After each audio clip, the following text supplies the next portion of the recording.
But I'll see guys that take you guys' advice. And sometimes, it ruins their life. What would men do if they begged you for advice? Again, I'm not in the business of telling men what to do, But I think you kind of are. Well, what percent of women do you think are marriageable? I think you're skirting the issue. People are not going to return to marriage until you make the institution more fair. Well, what they'll do is they'll return. Yeah. Doesn't matter what you say. It doesn't matter what I say. You guys have been preaching marriage for a decade. Yeah. And the rates of marriage have still been going down.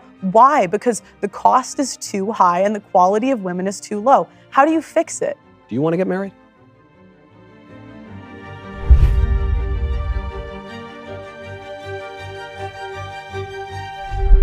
We have a lot of controversy around these parts. You'll be shocked to hear sometimes people don't like us, they criticize us. And yet, we have found someone who I think is even more controversial and subject even to more criticism than we are in this building. That would be my guest today, Pearl Davis.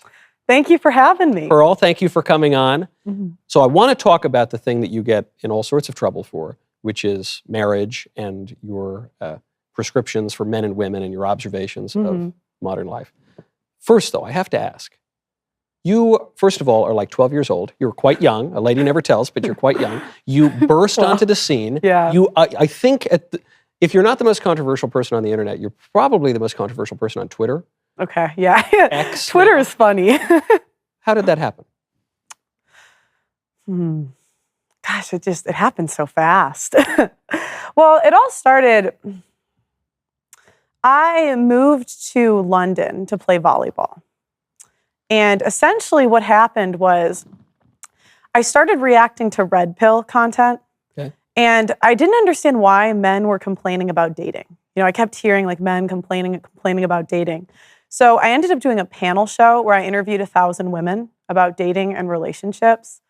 And I came to the point where I could see where the guys were coming from. I had a second question too. I wanted to know, why don't men want to get married anymore? I grew up in a 2-parent home. My parents have been married for 30 years. I didn't understand it.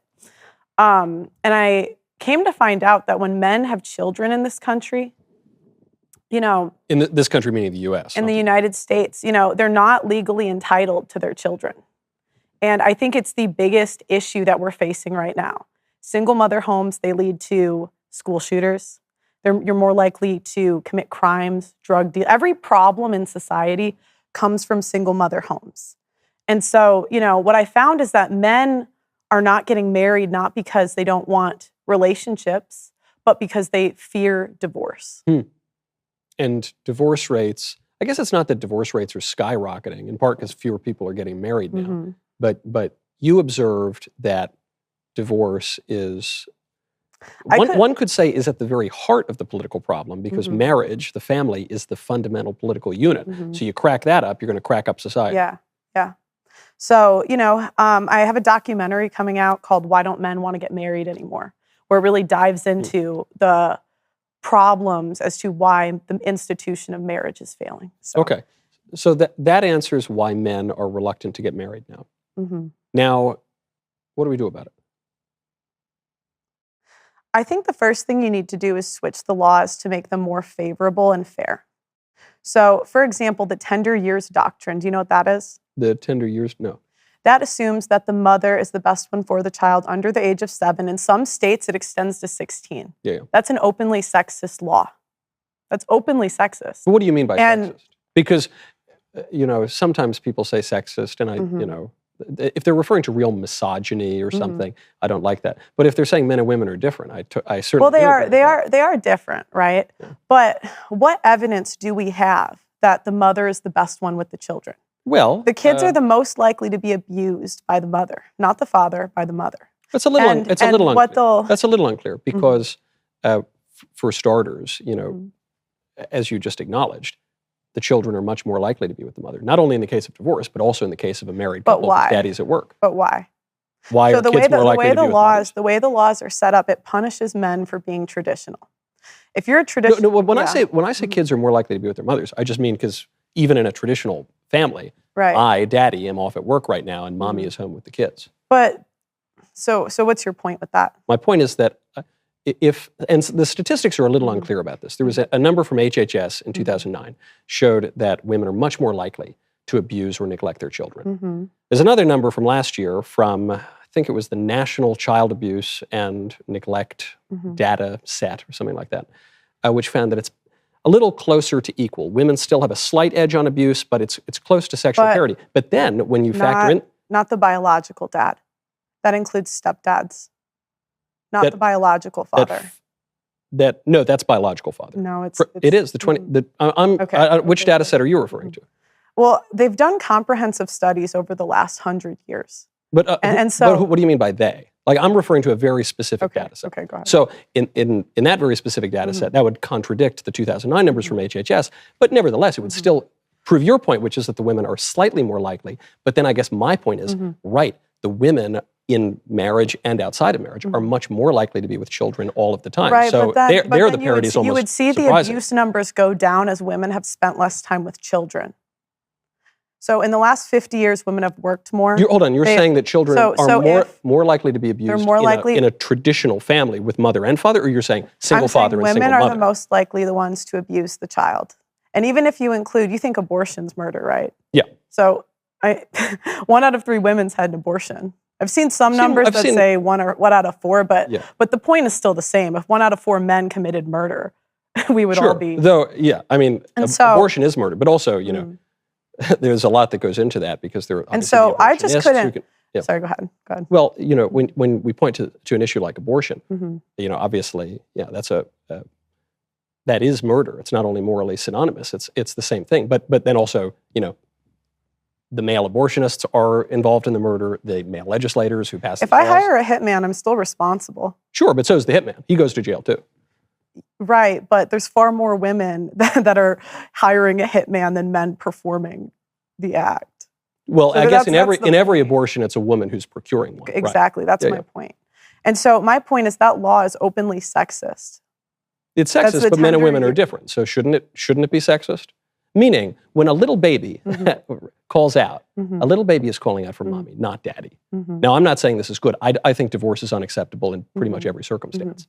But if there is going to be a divorce, it would seem natural for a little baby to be with the mother rather than the father. Even if you look at infanticide, it's almost unheard of for men to ever commit it. It's almost 100% the mother. Well, that's my point. That's contradicted by one study. I don't think it's right that men are not entitled to their children. It's 50% their DNA. It's 50% their child. Why are they not entitled to 50% custody?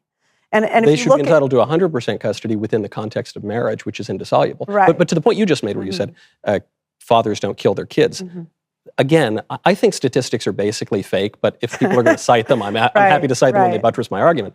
And there was a study came out 2017, I think, from Forensic International Science, something like that, which showed that 57% of the time in cases of killing offspring, it's the fathers who do it, not the mothers. Now, again, I'm sure that one can pull some other statistics to and the other side. Go into the abortion stats too. And obviously abortion. My whole point is that I think that men should be entitled to their children. I don't think it's fair the way the system is. You know, regardless of where you fall, it's not fair that women get custody 90% of the time. It's not fair that men are always paying alimony, they're always paying child support, and that they are punished for being traditional. Because the more time they spend providing for their family, the way they calculate it in child support is they kind of do I gotcha. You know, you did the right thing, you provided for your family. Why are you punished in child custody cases? Well, you didn't do the right thing if you got divorced. Right, but it's filed by women 70 to 80% of the time. It goes even higher, actually. It goes even higher. So if women are, college educated. If women are college educated, but I guess this is the key point. To me, this is the key because, the liberals love to say, see, college educated women, they favor liberal policies, which is true, but I don't think that college education signifies a, particularly strong education. Okay. To me, it's clearly a sign of liberalism. So then, I don't mean to blame the victim here if I'm talking about the men, but it would seem to me if you don't want to get divorced, not marrying a liberal woman is a good place to start. If the more liberal women are, the more likely they are to divorce. It's almost like a truism, right? It's like saying, the more likely a woman is to support divorce, the more likely she is to divorce. Well, then why would a man marry a woman who would support divorce? What percent of women do you think are marriageable? What do you mean by marriageable? No tattoos, no debt, not overweight, doesn't openly hate men. It's not the majority, Michael. What's the number? These are confirmed by an actuary. It's less than 5%. Which actuary? Not, like what study is It's called It's a World Without Men. It's a study, or it's a blog, or a book, or what is a world without men? It's a book, and they go through the numbers that are confirmed by an actuary. So I saw that book. I saw that book. But you know this, Michael, even in real life. You go on the Whatever podcast. Yeah. You go, you see Fresh and Fit Miami. It's not like, and I've interviewed 1,000 women. 1,000. Yeah. I've interviewed Christian women. I've But interviewed the thing Catholic women. So I saw that. And I've been on the other side of divorce. Yeah. And I've seen men that did the right thing. But I'm skeptical of your number here because look, I'm not like it's a crazy world. The women have crazy colored hair. They have tattoos. They do crazy stuff. But I saw that book. Maybe you had mentioned it, or someone on the internet mentioned it, and I didn't know, was it a study? Is it a this or is it a that? And it's this book by a blogger who does not really. No, he's an economist. So I read the book. I hate to be. I would encourage people to take a look at the book. I open up the book. The first sentence of that book, there is one mistaken quotation and 3 grammatical errors in the first sentence. And then I looked for the 5% number. The 5% figure appears nowhere in the book. So again, I'm not saying that the world is teeming with women who are traditional and Would you agree it's the minority? Who are marriageable? The minority. Even if we look at just overweight. 70% of women. Sometimes I think you guys are so out of touch. I don't think like 70%. You want a fat wife? It's like, come on, no, guys. This is what you're telling men to sign up for. Well, what I'm telling men, I guess what I'm telling men. That's my point. It's not the majority. And when is the last time you dated? Like 10 years? You've been married for a while. So sometimes you talk, and I just think you're a bit out of touch with the current dating market. No, that's fair. You're saying I never swiped, I never did any of these things. Correct. And I'm saying I've interviewed 1,000 women. I could give you examples in real life too. I mean, that's a ton of people, Michael. Sure. So sure. I have no doubt that the dating pool is difficult now. But the problem is that the state is the legal enforcement arm. Well, that's by definition. Correct. So there's no way for a man to get married in 2024 without being entered into the state contract. But that's always and so I understand, but I understand men's hesitation when the quality of women has gone down. But what if, I don't tell men not to get married or like what to do. I think every man has to decide for themselves. But I don't think you're going to win a lot of support. Or I think you have to understand the problem in order to come up with a solution. So you are telling men, at the very least, you're observing that it is not advisable today in 2024 to get married. I would say that every man has to pick for himself. But I think objectively, if me and you sign a contract and one of us is paid to leave, you would never sign that business deal. You would never sign it. I did, right. If you're saying that's the state of marriage now, I did get married, therefore I did sign it. Okay, well, congratulations, but I think a lot of men are going to be hesitant to do that. And you're saying it's rational for them to be hesitant. Yeah. So you're saying it's advisable, not advisable. But rational. Every man, like, okay, what's the difference? I'll give you an example. I'm not here. I think men have had enough of women telling them what to do. I'm not telling men to do anything. But I think your situation is going to be completely different than the average Joe making $45,000 a year. If your marriage goes south, you have the money to afford lawyers. I have the money, but I'm going to lose half my money. What? But do you think you're in the same position as the average man making $45,000 a year? The answer is no. No, but I don't. The answer is no. I don't think it's because of my money, though. You know what I think it's because, well, look, when I got married, I didn't have a lot of money, but now I have more money. But I think there's a bigger distinction here, which is I am of a religious view and practice that does not recognize the reality of divorce. Not only do we discourage it, not only, I'm a mackerel-snapping papist, a member of the Catholic faith. I'm Catholic too. You're Catholic also? I'm also Catholic. So, marvelous news. Yeah. We do not. And Catholics are not immune to divorce. I have seen it. I've seen people getting married for the second time. They still get communion, and the number of annulments is going up. That's not licit. The number, but that's they a grave do. But moral that's sin the for no. them to But do. I know. But it doesn't matter because it happens all the time. But you can, And you know, so that's no, like saying, it, no, it's it like saying, totally. you know, I see someone who calls himself we have a Catholic record. We but have a doesn't practice record his number faith. of annulments this year in the Catholic Church. You cannot. The Catholic Church is getting more. You see the Pope, and I think we could agree on this stuff. The Pope for you know, all of the liberal statements that have appeared in the press under his name. The Pope is generally pretty good on matters of sex and marriage. He's pretty clear. When you say, you know, Catholics get divorced, it has happened. There's a distinction between an annulment. It's around, I looked it up before this, it's around 25, 35. So that's how, yeah. It's around, it's around 35%. And so that's not a small percentage. What's the national average? Like 45% roughly? So, well, 2024, it was 50. Okay, so I know everyone splits hairs over like the 5-10%, but regardless, 50 it's not small. So what that means then is that if you're a man, and I totally grant that dating pool's tough and the economy's tough and the divorce courts are terrible and divorce laws are terrible, but they should sign up anyway. Well, yeah, no. Before we even get to that, okay. One way to mitigate one's risk in marriage of divorce would be to be just any old Catholic, right? Because you then reduce the likelihood of divorce by 16% immediately. 16 percentage points, much more than 16% from the 50% number. So then, what if you're Muslim? Divorce rates among Muslims, even a little lower, 30%. Divorce rates among Orthodox Jews, 30, as low, there's a lot of different kinds of Jews, but it goes down to as low as 10. And then you get down to a little more of the old school Catholics, which is kind of how I practice. There aren't great numbers on it. Do you go to Latin Mass? Traditional Latin Mass. Okay. The like. Yeah.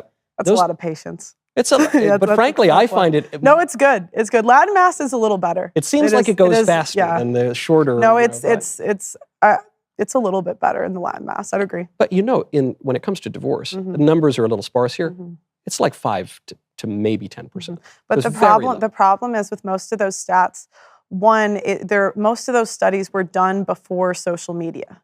Anyone that dated before and after social media knows it completely changed the game. How do you mean? Well, women now have access to men anywhere. And cheating goes up. Like dating, you know, the number one way people are meeting under 30 is dating apps. Yep. You know, I mean, this is a completely different dating marketplace than when you were dating. Though I guess, and that's my point. When I was dating, there's no Catholic woman in divorce court. Women will throw out their religion very, very fast when they want to leave. You cannot pray a woman that wants to leave you into not leaving you. I think you don't the statistics I just cited show that you can, because the divorce rates are so much lower. No, but the problem with those is they include women over a certain age. The women under the age of 35 You're saying have been on. So yes, it's completely different. Yeah, I don't know. I think you can't really deny it with what you've seen. You go on whatever podcast. Are those the same women of our grandmothers and great-grandmothers? No, it's completely different. There's not a ton of Orthodox Jews and traditional Catholics on that podcast, but and perhaps there's a reason for that. And you know, you got to ask like the reputation. What's the reputation of Catholic girls? Well, what do you mean? I mean, again, that's my point. My point is they have if there was an abundance of wives in church, Michael, the men would be lining up to go. But they do. The traditional church. Men are leaving the church under the age of 35. Young men, you know, church participation is going down altogether, but young men are leaving the church. But what about the traditional parishes? The traditional parishes, they're exploding, and it's all young people. I mean, the median age is like 22 in these parishes, and it's largely young men. So I totally grant you that a lot of modern religion has become quite effeminate and has driven men away. Right, but I'm saying the Catholic Church is not exempt. It's absolutely not exempt. I've seen a lot of the same trends in the Catholic Church. I guess my confusion is, though, you bring up these statistics, and so then we acknowledge the statistics that show that if one gets married, assuming that divorce is not a sacramental reality, that the likelihood of divorce goes way down. But then when we say that, you instantly say, well, actually now the statistics aren't worth anything because young people are different. Wait, say that again? Sorry. So wait. We agree that the numbers for Catholics, Jews, Orthodox Jews and Muslims divorce numbers are way lower. And you acknowledge those statistics, but then you say, no, I don't. No, I don't. You don't? Okay, all right. No, because most of those include women over a certain age. Right, you're saying the young people, it's totally different. Time, Michael. So what is... And that's the same thing, like the time my parents got married in is completely different So than what the time changed, today. other than now they have, so they meet on apps rather than at bars, and that's the big change? That's why we can't believe the statistics anymore? Well, the average marriage is 7 years now, Michael. Right, but we've had divorce, expanded divorce for a long time. We've had no-fault divorce in America since 1969. So, I acknowledge these are, by historical standards, relatively novel, but we're still talking like 50 years, right? More than 50 years.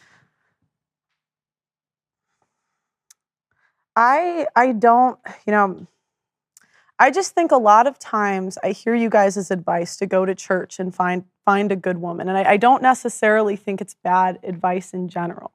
But again, I think that times have changed. And I think a lot of times you guys are a bit out of touch with what the average man is going through in this country. Well, what do you mean by the average man, I guess? Men come in all shapes and sizes. So, acknowledging the fears of the modern... Do you think men have valid fears in getting married? Do you think any of it's valid? Or do you think they're making it up? Yeah, I think that marriage entails risk. Okay. But there are ways to mitigate risk. There are and it's ways, a natural institution. Correct. There are ways to mitigate risk. Yeah. But because I don't know, when you talk about this stuff, you guys are just sorry, I don't mean to say you guys, but please, but generalize. Sorry. It's okay. But sometimes I'm just like, how do you not see where the men are coming from? I've talked to men that did the exact same thing. That they took you guys' advice to a T. What's our advice? Our advice is just to marry. I've seen a lot of stuff from the Daily Wire. Yeah. Okay, might be you, might be other guys that say get married young, right? Yeah, it's good. Okay, but I'll see guys that take you guys' advice, and sometimes it ruins their life because they get divorced. And the divorce isn't like the woman ruins their reputation. Calls him an abuser. And even calls him an abuser, says all these awful things. He hasn't seen his kids in 2 years. It's awful. Yeah. And it's the saddest thing when you see a man that's going through a divorce. So what's the alternative, though? Because I totally agree with you about the risk and the pitfalls of modern marriage. Well, I think that the laws need to change first. Because regardless of what I say... Before people get married? Well, it's not about what I say. It's about what people will do. You guys have been preaching marriage for a decade. Men aren't signing up. No, men aren't. The rate of no, but the rate of getting married is going lower. Right, but less men are getting married. We redefined marriage at the federal level. Correct. We've also had divorce for 50 years. Correct. No, you're right. You're correct. But I'm saying laws need to change. Personally, if it was Pearl's world, yes. And I think you're probably going to have to find somewhere that meets in the middle for something to pass. But if it was Pearl's world, I wouldn't have alimony. I wouldn't have child support. I don't think you're entitled to it. Yeah, I would certainly eliminate no-fault divorce, and I would greatly restrict divorce broadly. Yeah, but I think until you do that, you're going to have a hard time getting men to sign up. Until women get in shape. Sure. If 70% of women are overweight, that's not a great sell to men. But okay, so 80% of women gain 20 pounds in the first 5 years of marriage. Sure. Yeah, that's no good. They should stay fit. You should stay fit. Well, no, they should gain a lot of weight to have children.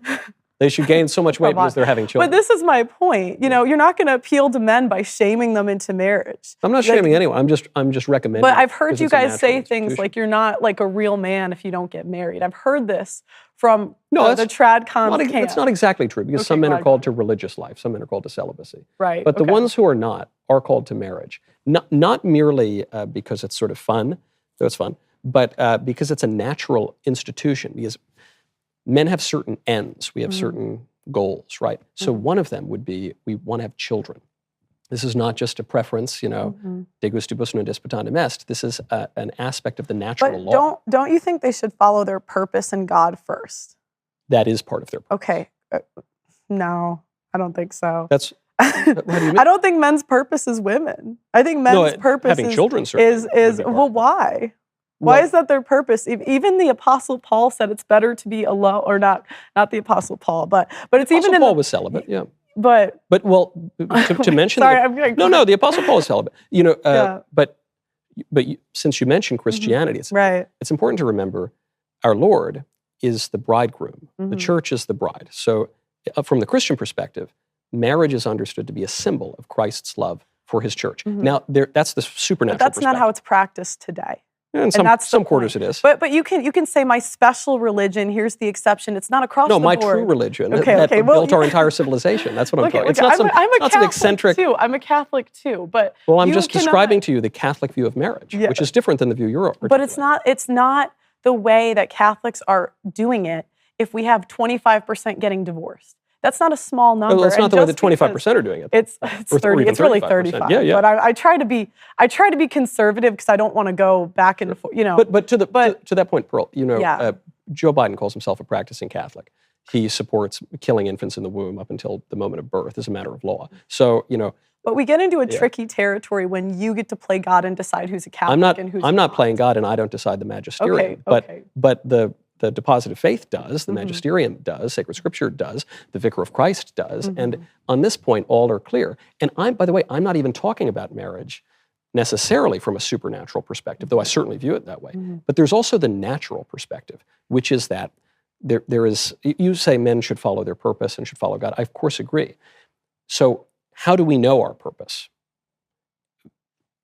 Men have what? We have the scriptures, we have revelation, but we also have our conscience and reason. And so there's something called the natural law. And the natural law inclines us toward marriage. Men and women are, by our very nature, inclined toward marriage. You would disagree? No. You wouldn't. Well, so there you go. No. Well, sort of. I think men. Sorry. I think that in the current market, there are just not enough wives to go around. There are not enough wives to go. Women that deserve to be wives. In my opinion. Okay. Sure. You'd agree on that, right? Well, I don't. I don't know exactly what you mean by that. Maybe I would agree, but I don't know exactly what you mean by it. Okay. Do you think men should have standards? Yes. Do you think it's okay for them to want a woman that's in shape? Do you think that's an okay standard? Yeah, it's good. Okay, a girl that's religious. Would you say that's good? Okay. Necessary. But that's not the majority. That's not the majority. So what are men supposed to do in the meantime? They're supposed to convince the women to get in shape and get religious. Good luck. I've done it for a year. Good luck. You haven't had. But maybe the men would be more persuasive than you would to these women. Good luck. I don't know. Did the OnlyFans models quit that you interviewed?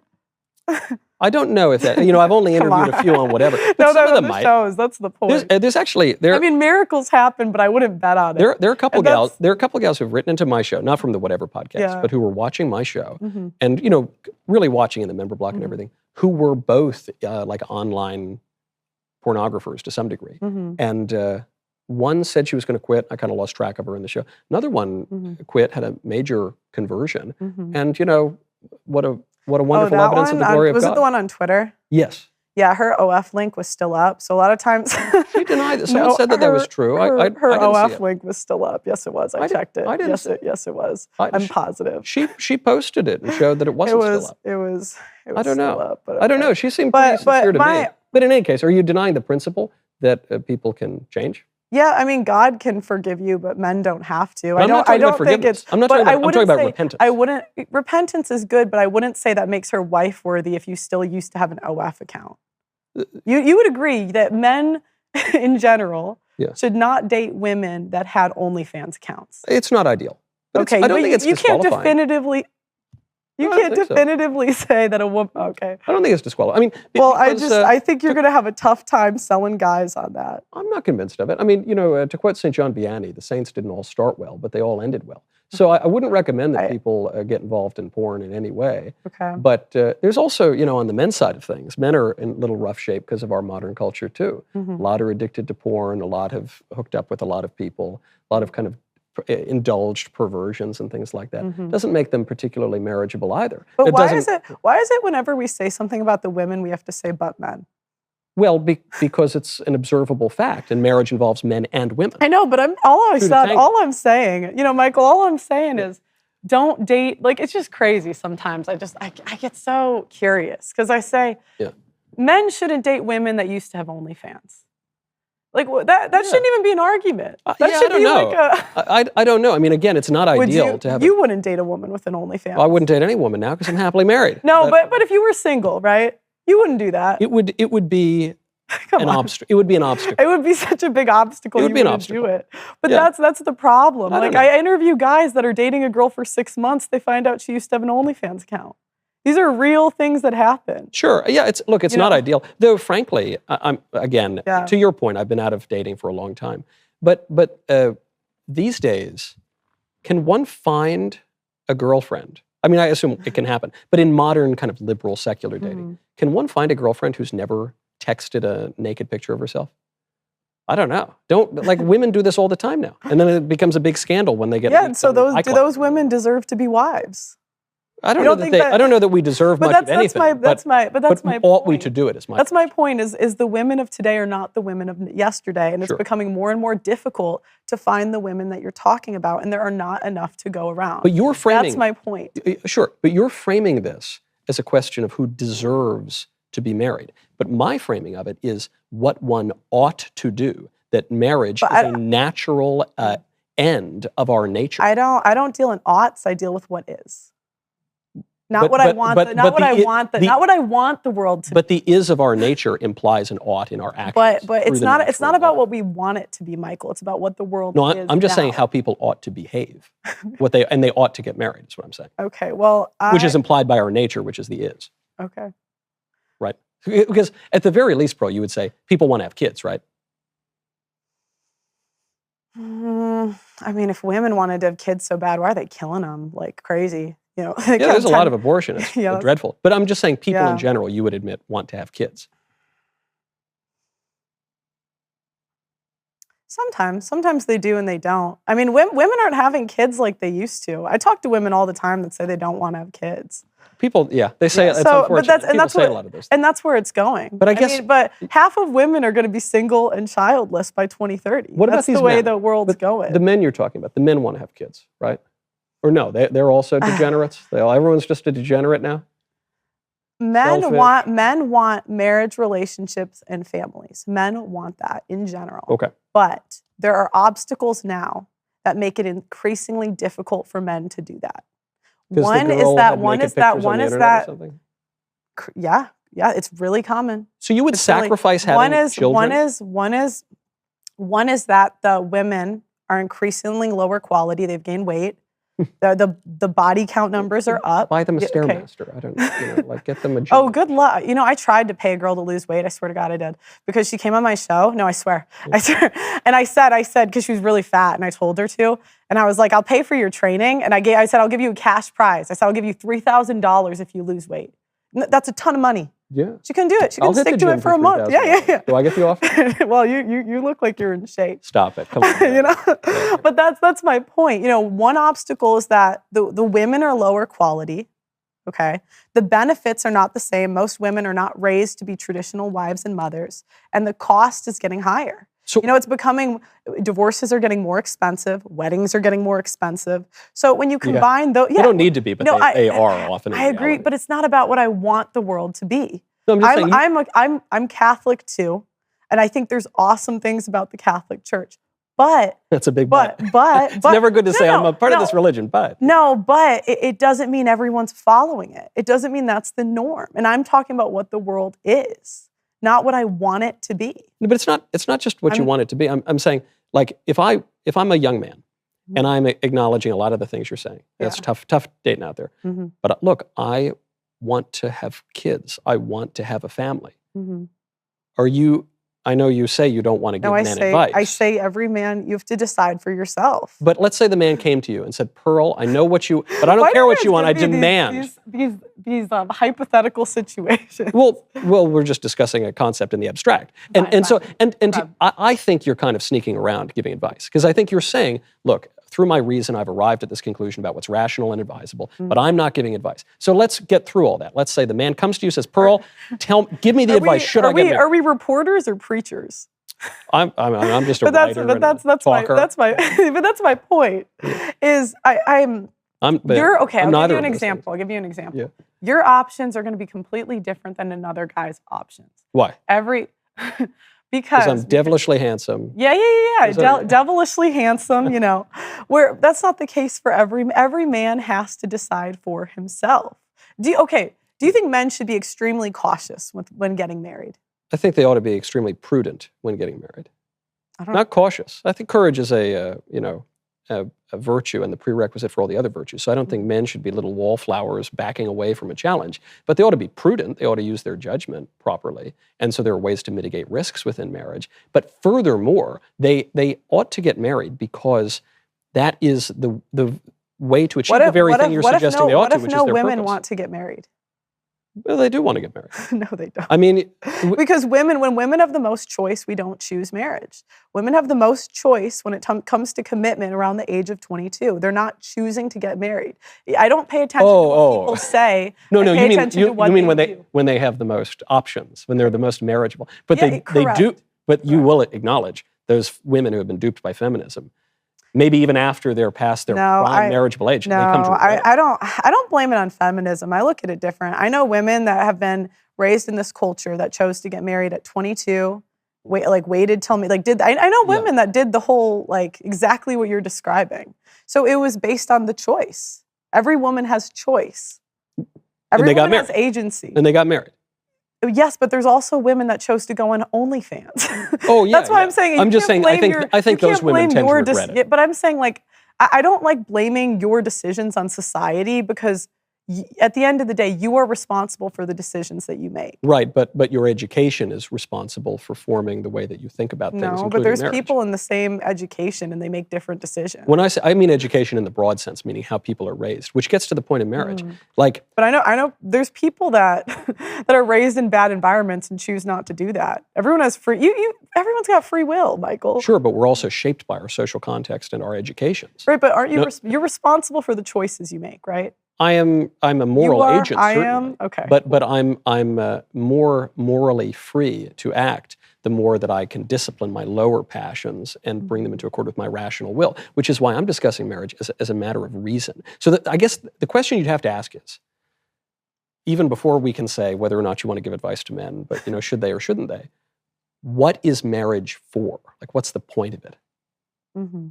So what's the point of marriage?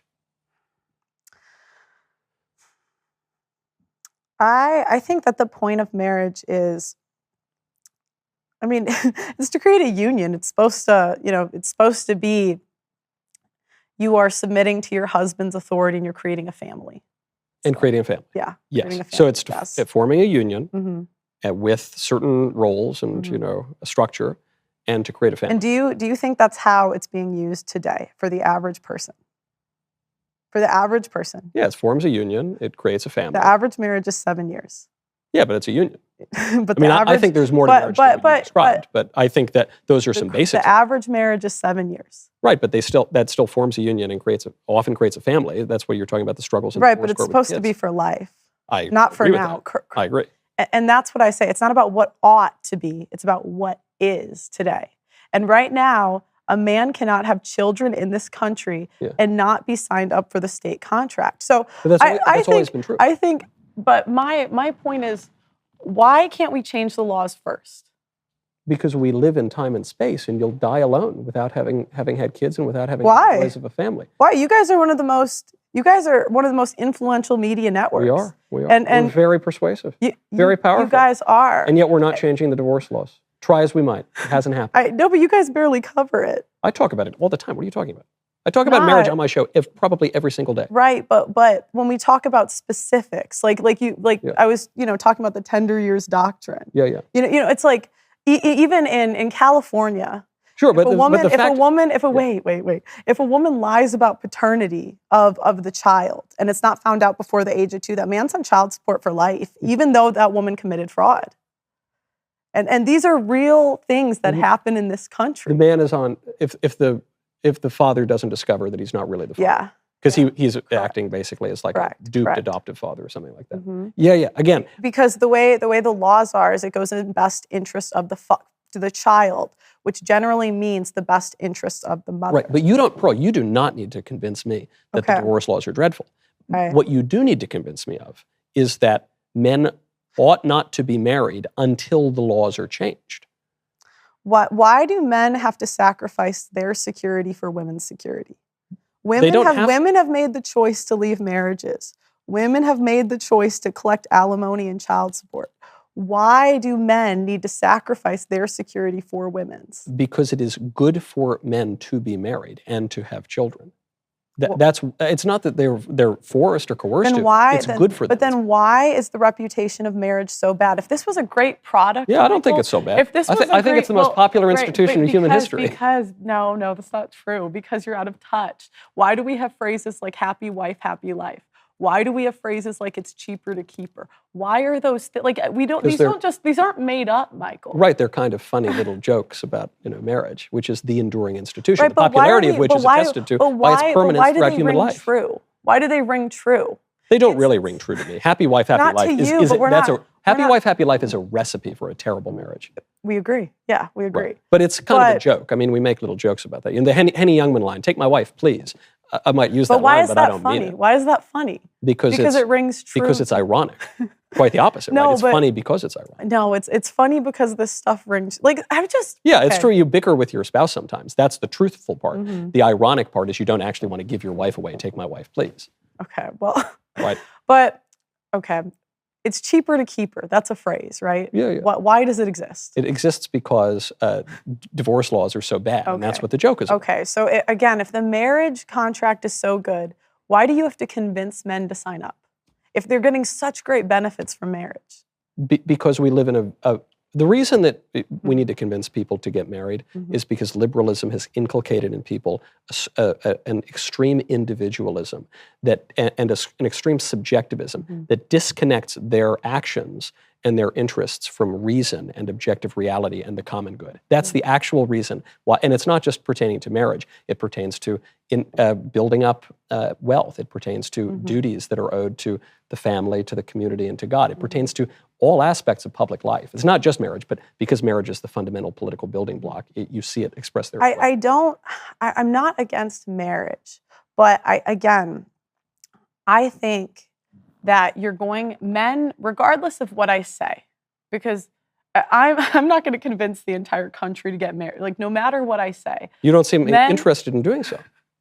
Because I don't talk about what I want the world to be. You talk about how dreadful marriage is. I don't talk about there's good marriages, Michael. But marriage as we do it today is not marriage anymore. And I cannot fault men for being cautious. And some men just aren't going to get married because the laws are too favorable to women. And I think that, okay, I'm going to tell a story. I want you to not interrupt me. Okay. Can you please not? Anytime. I would never interrupt a lady. Okay. So I do interviews of men that have been divorced often. Okay. And there is a guy I interviewed, and he married a Christian woman. Okay. Good Christian woman, no kids, not overweight, no tattoos. Checks all the boxes. No glaring red flags. Yeah. Okay. They have 2 children together. And what happened was one day he comes home. And when he comes home from work, the wife has filed a temporary restraining order on him. Women can get these just like that. He's kicked out of his house. No trial, no evidence, no nothing. Okay. Now he has to wait. It's during COVID. So he has to wait a year and a half to even get to see his children. Okay. And even fight for them. And by the time he gets to court, the mom's been in the kid's ear saying how terrible of a person he is. Okay. Now they go to court and they say to him, well, you haven't been in the kid's life for a year and a half, even though she lied about the abuse and they figured that out in court. This man had, and I saw his court documents, text evidence that this woman was planning to do this to him. In the year, he still had to pay the mortgage on the house. He still had to pay child support in that year and a half period. Goes to court. Now, he doesn't get access to his children. He hasn't seen his kids in 2 years. Michael, they live a mile from him. That's awful. A mile from him. He's so stressed out, he loses his job. Because can you imagine going through that? And he's an average earner. He's not like, because I've interviewed men that make, I interviewed a guy from Texas. He spent $1.5 million on a divorce. He got his kids every other weekend. And these are real things. And Michael, the saddest thing that you see is a man. I've interviewed so many men that I would not be surprised if they committed suicide in the next year because the woman has completely ruined their reputation. She's called him an abuser, all of this stuff. So his friends, it's completely different with his friends. His kids think he's the bad guy. He's out of money, and he has to start over at 40, 45, 50 years old. And men are 9 times more likely. What do you mean start over? Start over as in money, Yeah. like he has to start his life over. They're wrecked. They are wrecked in these. And the problem is in family court, it's not based on evidence. It is not. It is based on a balance of probabilities, meaning it is more likely that he did it than he didn't. Yeah. And women are not punished for falsely accusing men of abuse because they've changed the definition of abuse. And these are, even if it's 5% of men that this happens to, let's say out of 100, this happens to 5%, even in the Christian churches.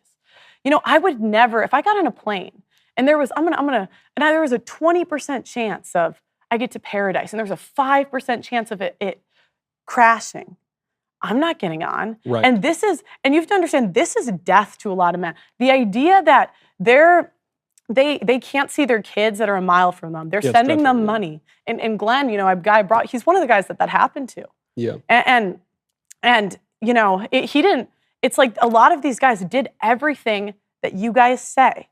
And when you guys say get married young, a lot of these men don't know what they're signing up for. And you're not going to be there when their entire life falls apart.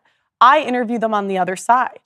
And that's why when you just say, you know, just find a good Christian girl and get married. That's not exactly what I'm paraphrasing. But it's an important distinction. But when you say, which is the minority, that's not the majority of women. We know that's not the majority of women that are praying every day, that are going to Latin Mass. You know, I'm Catholic. Most of the women I went to school with are not practicing now. So this is not the majority of women. And you know, I just don't think, I think sometimes you minimize the risk. You know, out of every 100 divorces, and I know we were going to go back and forth on the numbers, but just trust me that I'm not making this up. It's 30% are malicious. And by malicious, they're all malicious, actually. No, I don't say that. And I'm not I say that. Oh, okay. I think divorce is always malicious. But when I say malicious, I mean alienating the child or the father from the kids, putting them on child support, alimony. So that's 30. That's around out of every 100 divorces, around 13. Yeah. So again, I would say it's higher. That's not. But that's not an insignificant number. Men, you know, I interviewed a guy. He spent $1.5 million on a divorce. Yeah. He gets to see his kids every other weekend. It's awful. It's awful, and that's why, you know, we could go back and forth about, you know, the numbers, but I've seen so many men on the brink of suicide, and they didn't do anything wrong. Yeah. Well, I don't know that they didn't do anything wrong, but I agree. You know, the situation is just dreadful. We all do terrible things, and there before the grace of God go all of us, because we're all sinners. And you know, the fact that something went so terribly wrong in their marriage suggests that, well, there's no such thing as no-fault divorce, so there was fault somewhere. Mm-hmm. But we agree so broadly that I'm not exactly sure what we disagree about. Mm-hmm. We agree that the divorce court system is dreadful. We agree that the divorce laws are terrible. Mm-hmm. We agree that modern dating is challenging.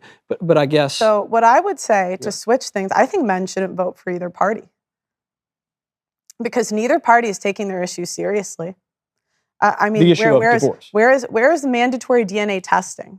You know, I mean, people differentiate I would not on like these. mandatory. People around 5% of men, up to 30. I mean, it's disputed. I don't want to go back and forth all day, but a significant number of men are raising children that are not theirs. You know, there's a line in I think it's the Odyssey of where the son of Odysseus says, "It's a wise man who knows his own father." It's true. It's been true for a long time. Okay, well, I don't know what that has to. You know. Well, you raised the question of paternity, and I'm saying this has been a longstanding trope in the Western tradition. Go back to the earliest days. But my point is, they're not taking men's issues seriously.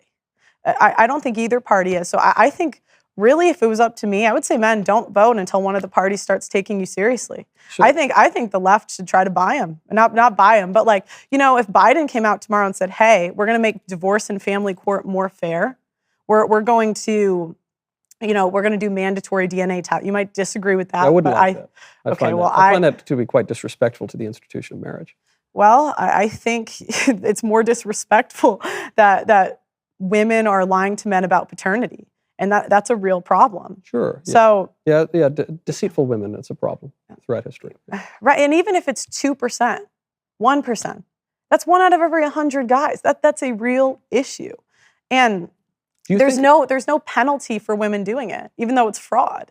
sure. And so until the right and the left start taking men seriously when it comes to their, their issues, I think men should bow out. But this is Pearl's world.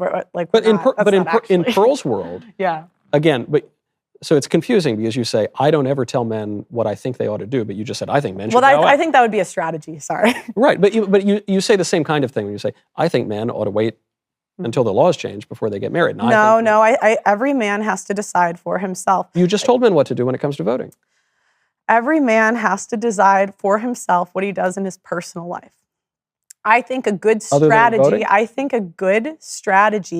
could be that men walk away until the laws change. I think it's fair. I think that's a good strategy. There are other ones. Maybe you could come up with some. You guys are one of the largest, political media organizations. Well, but I think a better strategy for you guys would be to maybe start catering, because I don't really think banning no-fault divorce would really change much. The culture is what it is. Would change a ton. When they introduced no-fault divorce in 1969, I think it was, in Canada, the divorce rates shot up 500% within 2 years. Ending no-fault divorce. First of all, no-fault divorce wasn't even recognized in liberal New York until 2010. That change alone, it wouldn't solve the problem, but it would go a long way towards solving the problem. That generation, a lot of them were separated anyways. Separation is one thing. Divorce is quite another. Because that would mitigate all the problems you're describing. I would be for it. I just don't see that getting passed anytime soon.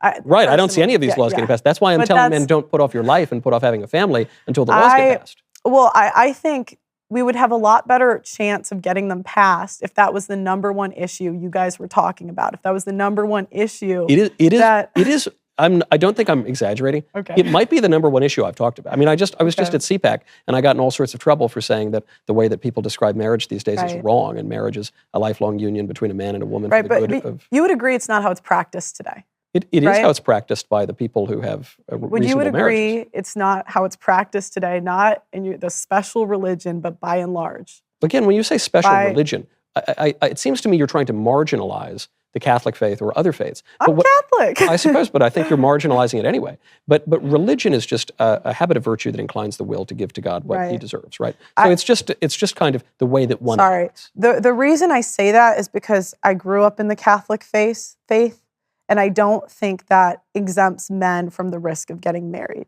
One girl I interviewed, she was from Latin Mass, like one of those communities, and she had horrible parental alienation.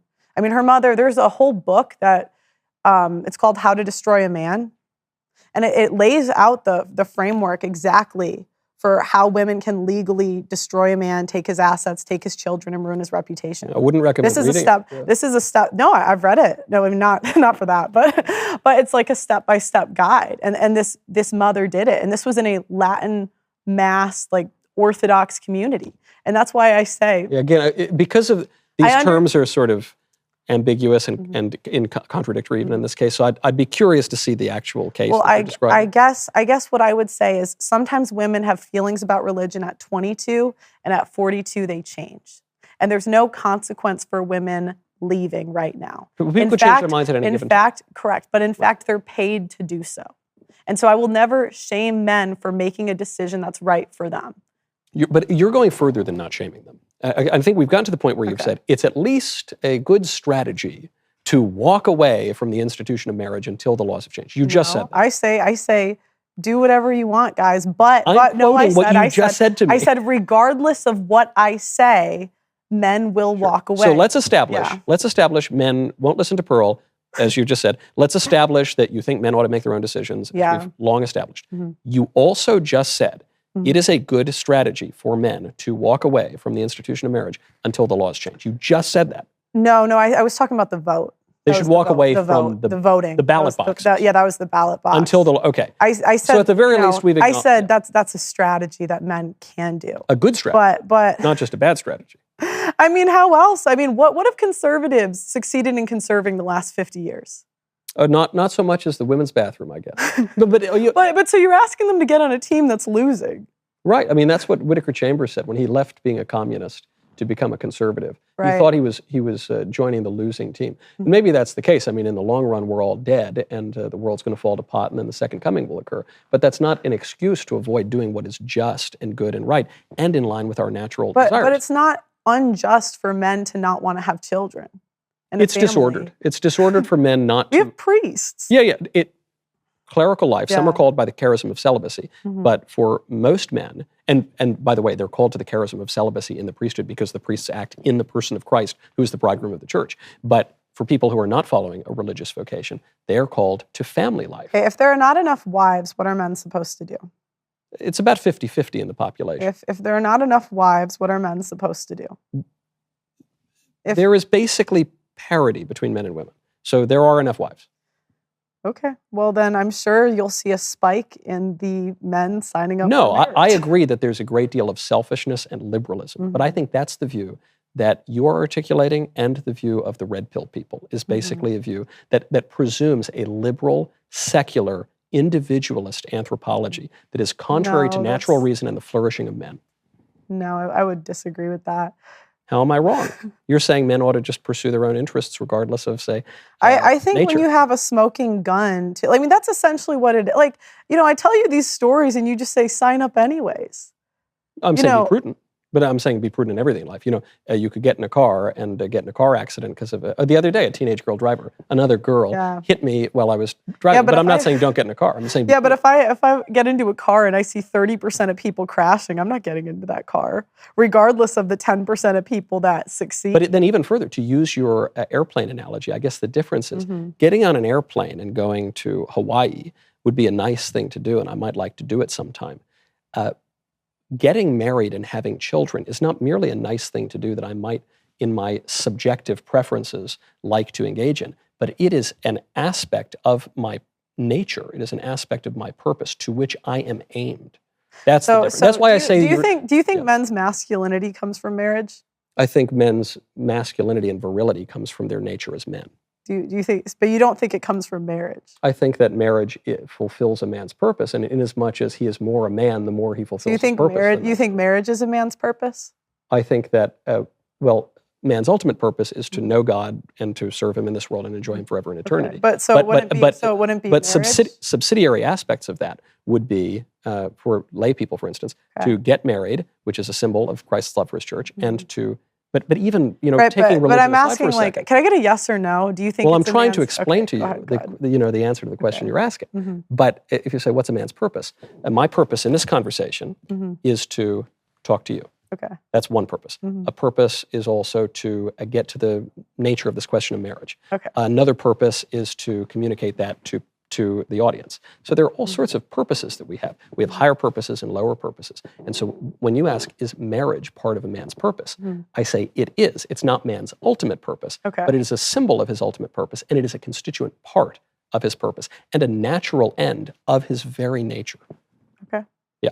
Yeah. But the reason I say that you are adopting what seems to me a liberal and individualist anthropology here is because you are saying, every man needs to make his own decision. Nothing's better or worse. I'm not recommending anything. I'm just, you do you. Do you think every man should make the same decision? In many matters, yes. Not between chocolate and vanilla ice cream, but between Do you feel like you should tell yes. men what to do? In as much as I correctly perceive the moral order, yes. Okay. So you think that you know what's right for every man? I think that I can. I have a relatively reliable. If you'd like me to answer, I think I have a relatively reliable faculty of reason and moral conscience, and so in as much as it is reliable, I can articulate the truth as I see it, which is all anyone does. It's what you're doing. It's what all people do when we speak. Yeah, I don't think it's really our job as commentators to tell people what to do. But it's our job as human beings to perceive the moral order. Okay. Right, and to form judgments about that. Well, I disagree that. I disagree when you say it's the equivalent of feminism, because I'm saying it's the equivalent of what you're articulating is a liberal and individualist view, and therefore it's similar to feminism. I would say that right now marriage is a feminist institution. Not mine. Right? Well, if your wife decides tomorrow she wants to leave you, it will be. The divorce, I'm divorce not, I'm laws not, are informed by feminism. correct, Yeah. correct. And so But marriage is an regardless, institution. It's not, 'cause marriage is a natural institution that predates the states that currently. right, but there is no way for you to get married in this country and have children and not be a part of the institution of marriage legally. Yeah, you have to sign up for the marital. Though you can mitigate risk even by So state. there's a whole business of lawyers making money off of marriage, of feminist women's shelters making money off of marriage, and you're saying, sign up anyway. And I think I would disagree that it's feminist, because what you're saying is sign up for the institution that is run by feminists. Well, I guess you're putting those words in my mouth, sign up anyway. What I am saying is men ought to do the right thing. That at the basis of the natural law is one precept, which is do good and avoid evil. Mm-hmm. The first thing that we apprehend is being, right, is existence. The next thing that we apprehend, and this is the first thing we apprehend through our practical reason, which is oriented toward action, is good. Doing good. When you do something, you want to do good and you want to avoid evil. And so what I'm saying is that marriage and family, the end of marriage being the begetting and education of children, and secondarily the mutual support of the spouses, is good for man. So I'm not saying this isn't Michael's crazy view. I'm saying this is a natural part. It's why this has existed throughout all of human society everywhere, and it's why we are all inclined to do it, whether or not Pearl or Michael wants it. Okay, so do you think it's wrong if a man wants to build a business? And Depends what the business is. He doesn't. Okay, but whatever. And instead of pursuing women, he pursues his business. Instead of pursuing a marriage and a family. I think it would be a mistake for a man to pursue material good to the exclusion of better goods. Okay, what about coaching? What about teaching? Like, why? I think our jobs in the commercial economy are good things, but I think modern liberalism and individual anthropologies make an idol out of that, and that is to the harm of men. We shouldn't make an idol out of our jobs. I like my job a lot, but it's not my whole life. And the other problem you get into is, again, just because a man has kids, it doesn't mean that the kids will. I mean, you have men raising kids that grow up to hate them. I mean, even in the story that I showed you. It's bad. But within marriage or divorce, you mean? Both. Yeah, both. I've seen kids get alienated from their fathers. How? That are in the same household. It happens all the time. How does it happen, though? I agree, it happens. Well, I mean, the man's working, and so the mom spends more time with the kids. The mom's talking all day in the kid's ear.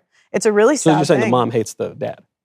Yeah. That seems to be a problem that predates the alienation. No, it totally is. It totally is. And, and the schools and the TV, and everyone says the men are dolts and idiots. Yeah, I agree. That's terrible. Yeah. But that's my point, is just because a man has kids, it doesn't mean his legacy will live on. No, again, I don't think the kids are the chief end of man in the world, but I do think it is an important aspect of it and an expression of it. And you can raise kids who are likely not to hate you. There are things that you can do and things that you can avoid that will increase that likelihood. I mean, that's true, but there's no guarantees, and I think no guarantees of anything in this life, Pearl. And I think it's a higher risk, and I think I would really encourage you to spend a couple days in family court. I think it would really. Yeah, I mean, I've had close friends who have been in brutal divorces. I mean, I've seen a little bit of it up close. It's dreadful. Yeah, and at times, they didn't really do anything wrong. Yeah, they've all done something. If women feel like leaving, they can leave. We can leave. They can, but how does the marriage break down? It's like Hemingway describes bankruptcy in The Sun Also Rises. Happens gradually and then suddenly. So it seems to me, I'm not letting women off the hook. Sometimes crazy, feminist ladies go nuts and divorce their husbands and poison, the kids against their father, and they do all sorts of terrible things. But marriage is a union of two people, and I agree with you. A lot of people, when they get into marriage these days, including the men, especially the men, not only don't know what they're signing up for, they don't even really have a vision of what they're signing up for. They don't even know what they want to be signing up for. Correct. And so that's a mistake. That's an error on the part of the men often and of the women. But the men are the head of the household, so more responsibility falls onto them. And then the way they lead their lives, I would say. But do they get authority too? Who do they give authority to? No, do the men have authority in their own households? In the good marriages, they do. Would you say that's the majority? Well, I don't know. I mean, these days people say that two men can be married. So, people are very confused about what marriage is. Correct. Yeah. But in the real marriages and the flourishing marriages, the men do have a headship. What percent of marriages do you think are happy after 50 years? Well, all I have to go by is the General Social Survey and some of the Chicago studies that come as a result of that. And the evidence is that, according to statistics and social science, 50% divorce. Yeah, granted, anywhere from 40 to 50% divorce. Yeah. But nevertheless, according to the GSS, which is probably the biggest data set we have on this, the happiest people are men and women married with children, followed by men and women married without children. Well, I'll come to that. Okay. Followed by divorced parents without children, followed by divorced parents with children.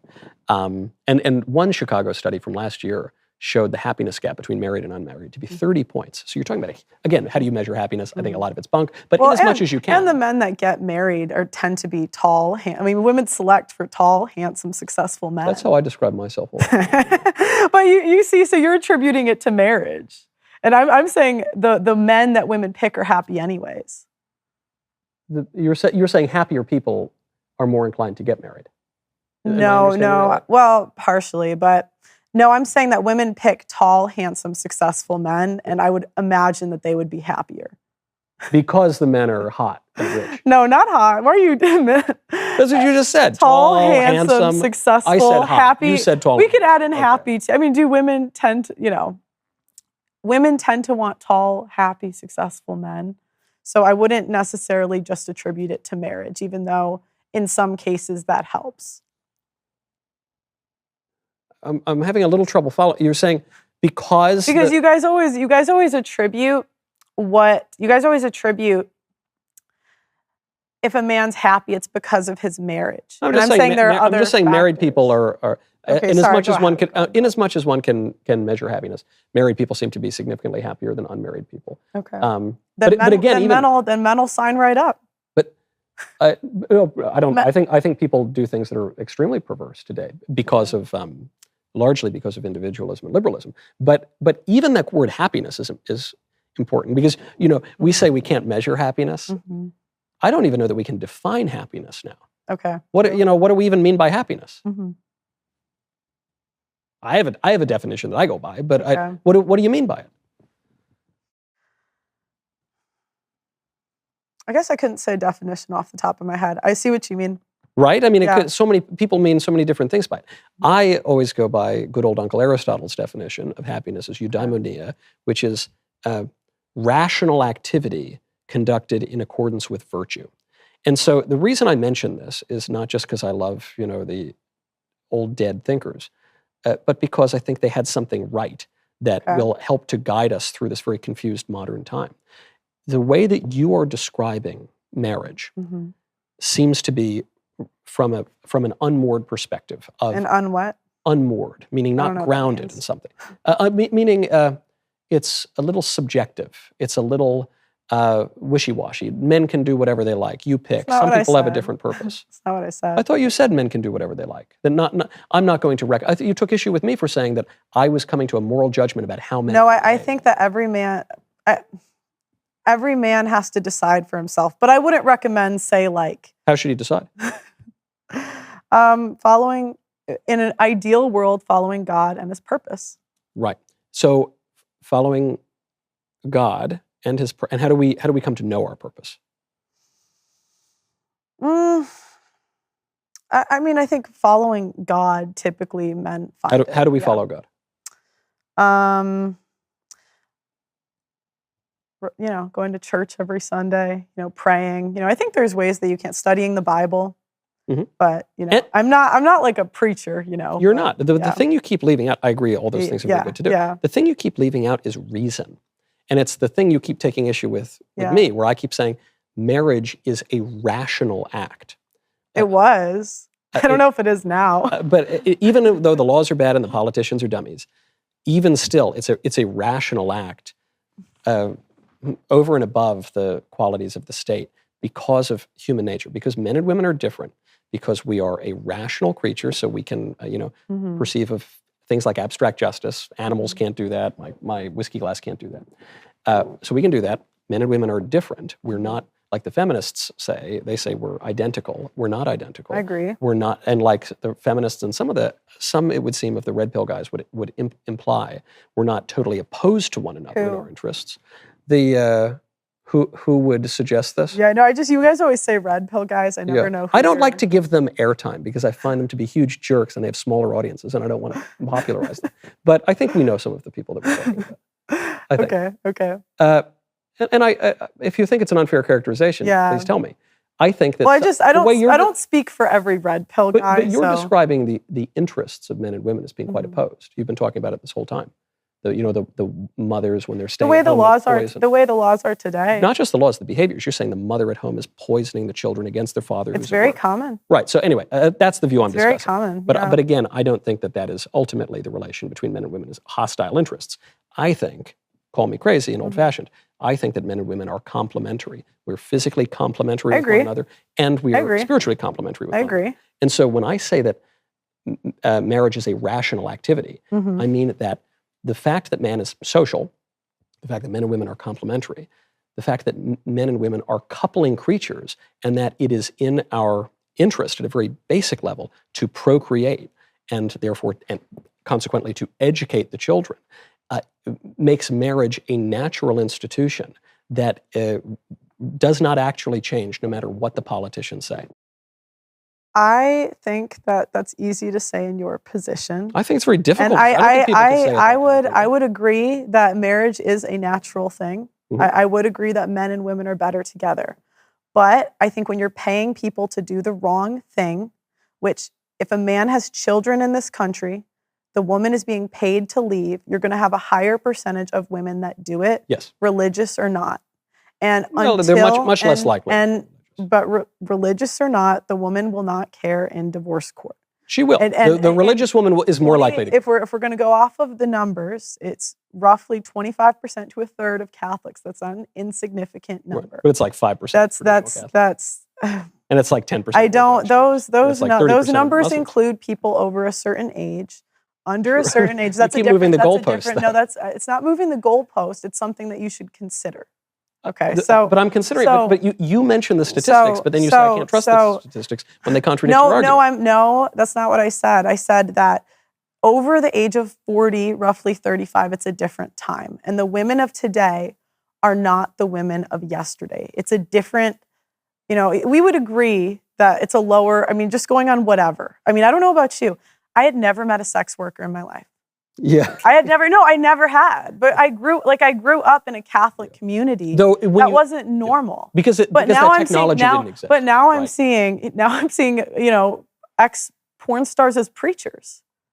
You haven't seen that? Oh yeah. At least they're ex porn stars. Better than current porn stars. Thank God. But even that. But that's my point. I mean, St. Paul persecuted Christians, And then he was knocked off a horse on the road to Damascus and, became the apostle to the Gentiles. So people can change their lives. And I think that's something you're kind of downplaying here. No, I'm not downplaying that people can change their lives. What I'm downplaying is that what I'm saying is that it's not really wise for men to date former sex workers, regardless of what they say. Why not? Why not? I'm not saying it's ideal, but why not? Because I think the best predictor of future behavior is past behavior. So then you are sort of denying that people can change. No, I'm not denying that people can change. I would say most people don't change in general. Like I wouldn't say women go date a criminal. Yeah, I wouldn't recommend. I wouldn't. There might be the exception, but it doesn't make the rule. Yeah, but I tell you, growing up in New York, I know some reformed criminals. Who are actually reformed, who are, Yeah, but the difference is criminals actually have consequences where women tend to not have consequences for their decisions. You don't think I think modern women face a lot of consequences. They don't want to admit it. No. We're bailed out of every bad decision we make. I don't think so, because you can't get bailed out of reality. So, I agree, the divorce courts are jilted toward women or whatever, but like the woman who goes to university, I'm sure you get these letters, I get them too. Mm-hmm. Woman who goes to a university is told, hook up with every guy you can, study some... She chooses to, not told. She's also told, and she chooses to. Yeah, she's also told by the culture. Because that's what she wants to do. But she's also told to do it by the culture. You can't downplay that, Right. You can be told to do so. I could be told to jump off a bridge. That doesn't mean Right, I know, but should you do just it. said she's not told that, and I'm saying she very much is told Well, that by the I'm culture. saying she doesn't have to listen. I think it takes accountability off of women when we're constantly saying that the world told you to, No, and that's why you did it. No. I agree that their wills have been malformed, and that our entire education system, broadly speaking, and now indulges the lower passions and denies the rational will and denies even the place of reason and truth in public life. But so she does that. And she makes bad choices, and she picks some dumb major, and she graduates, and she's told, don't get married. You got to move to the city, and you got to sleep with 1,000 men, and you got to get a job working as a middle manager at a widget factory. And you're going to do that, and you're going to totally bypass your childbearing years, sleeping around and going out for brunch and working for Mr. McGillicuddy at the widget chooses factory. to do that. She's choosing it, and she's making a poor choice, and she's being encouraged to do it by a fallen culture. And then she's going to wake up one day, and she's going to be about 34, and she's going to regret all of these decisions, and she's going to cry into TikTok. That's what's going to happen. That is a consequence. Living with the consequences of being used by men, of not being able to have a harder time getting married, not having kids, and why is it that? What? That's a consequence. I'm sorry. I've been cutting you off a couple times. Okay. I do It's all right. apologize. I've got thick skin. I do. I don't mean to cut you off. It's okay. But because my question is, why do we always say is used by men? Because men women use women for sex. No, but women don't use. You know, there are women that hunt top men down and try to sleep with them. I'm sure the top men are at the top. I mean, I don't know what top men. But I know, probably some pickup artist even pimp the or way you something, describe it, it's like always putting it on the men. Because men and women react differently to sex, and because men tend to pursue in sex, and women tend to be pursued. Because oh no, not the top guys. You know, what do you mean by a top guy? Yeah, like I've interviewed. I had Brittany Renner on my show. Do you know who that is? I don't. You know, there are girls that they learn she talks about this. They learn every single thing about, like, they become targets, the men. Yeah. You know, and they get the guys to sleep with them. They try to steal condoms. Like, this is not. But who's a top man? You mentioned a woman. Who's a top man? And am I? Well, this is something. I want to be. If you were dating again, you might be. I would be. All right, that's good. You might be. I mean, women, when there's money, you know. Just my money. It's not my sparkling personality and my good looks. All right. Look at there. Okay. But I just notice in the language, like, somehow it's always the men's fault when we talk about sin. So even in that sin, women sin, but women are easily women are taken advantage of because I disagree. Do you think men and women relate to sex in the same way? I think that at times women have more sexual power than men. I'm not denying. And so women always have more sexual power. I mean, women take advantage of. You could say women take advantage of lonely men on OnlyFans. But they do. What I'm asking is, do you think that men and women relate to sex in the same way? No.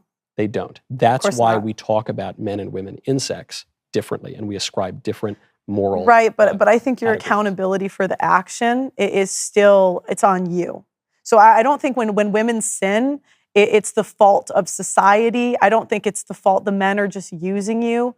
You know, I think that when women do that, it's a choice. Sure. Do you think people can be deceived? I think women play dumb a lot. It's like I'll interview these women on abortion, and they're like, "Oh, I didn't know. What, you didn't have Google?" Yeah. Well, you say they play dumb, which they do, but are they dumb sometimes? That's fine. That's what I'm asking. Well, you would say yes. You would say yes. Yeah, so people obviously can be deceived. They can be deceived, but you're still accountable for the choices that you make. And I don't necessarily. I think sometimes it's just the easier choice. Like, women don't want to do the hard thing. What's the hard thing? I would say it's easy to sleep around. Yeah, that's an easy thing to do. Women it's a temptation for men too. Correct, more for but it's easier for women. Yeah, that's exactly what I'm saying. Correct. But that's the getting. That's kind of why I attack the guys for using women. What percent of men are even using women? It's like 80% of women are involved in hookup culture, maybe 5% of men. Yeah, and I can tell you, I could even say this, like, from doing my show. I'll interview a guy, He's sleeping with like 3, 4. He'll go on Yeah, that's 3, bad. 4 chicks from the show. Right, that's bad, right? That's bad. You would say that's a bad thing for him to do. Sure, but my point is more women. There's 5 women partaking in it where there's 1 man. But it's one man doing it 5 times as much as the women. That's why I'm knocking the men. But my point is more women are responsible for hookup culture than men. But the men are more. You just acknowledged the men are more culpable in that they are doing it more frequently than the women. No, I would say there's 5 women, so it's way more common. But they're individually each doing it with the same guy. But I'm talking about, like, you're basically saying to men, oh, don't sleep. Most men can't. Most men aren't. Which is good. That's actually a great limitation of their ugliness. Yeah, fine. But it's like their lack of riz. But it's just so funny. The riz. But it's funny because it's like the hookup culture, women are more responsible for hookup culture than men. And if there's 10 women, if there's 10 women that partake in it, there's less men that can't. No, women are more responsible for hookup culture than men because they allow men to sleep with them.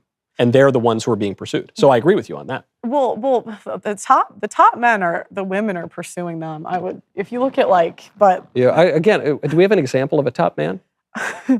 I mean, examples that I think of, and I know because this is always where the convo goes, then it's like the religion decides who's a top man, but I'm talking about like who women. No, this is the first time hearing this term, and I would like it to apply to me, but perhaps it won't. So who's a top man? An example of a type of man that women go for is, say, athletes. Yeah, sneaker chasers, jersey chasers, we call them. Yeah, correct. I'm saying, like, in those examples, the women are pursuing them.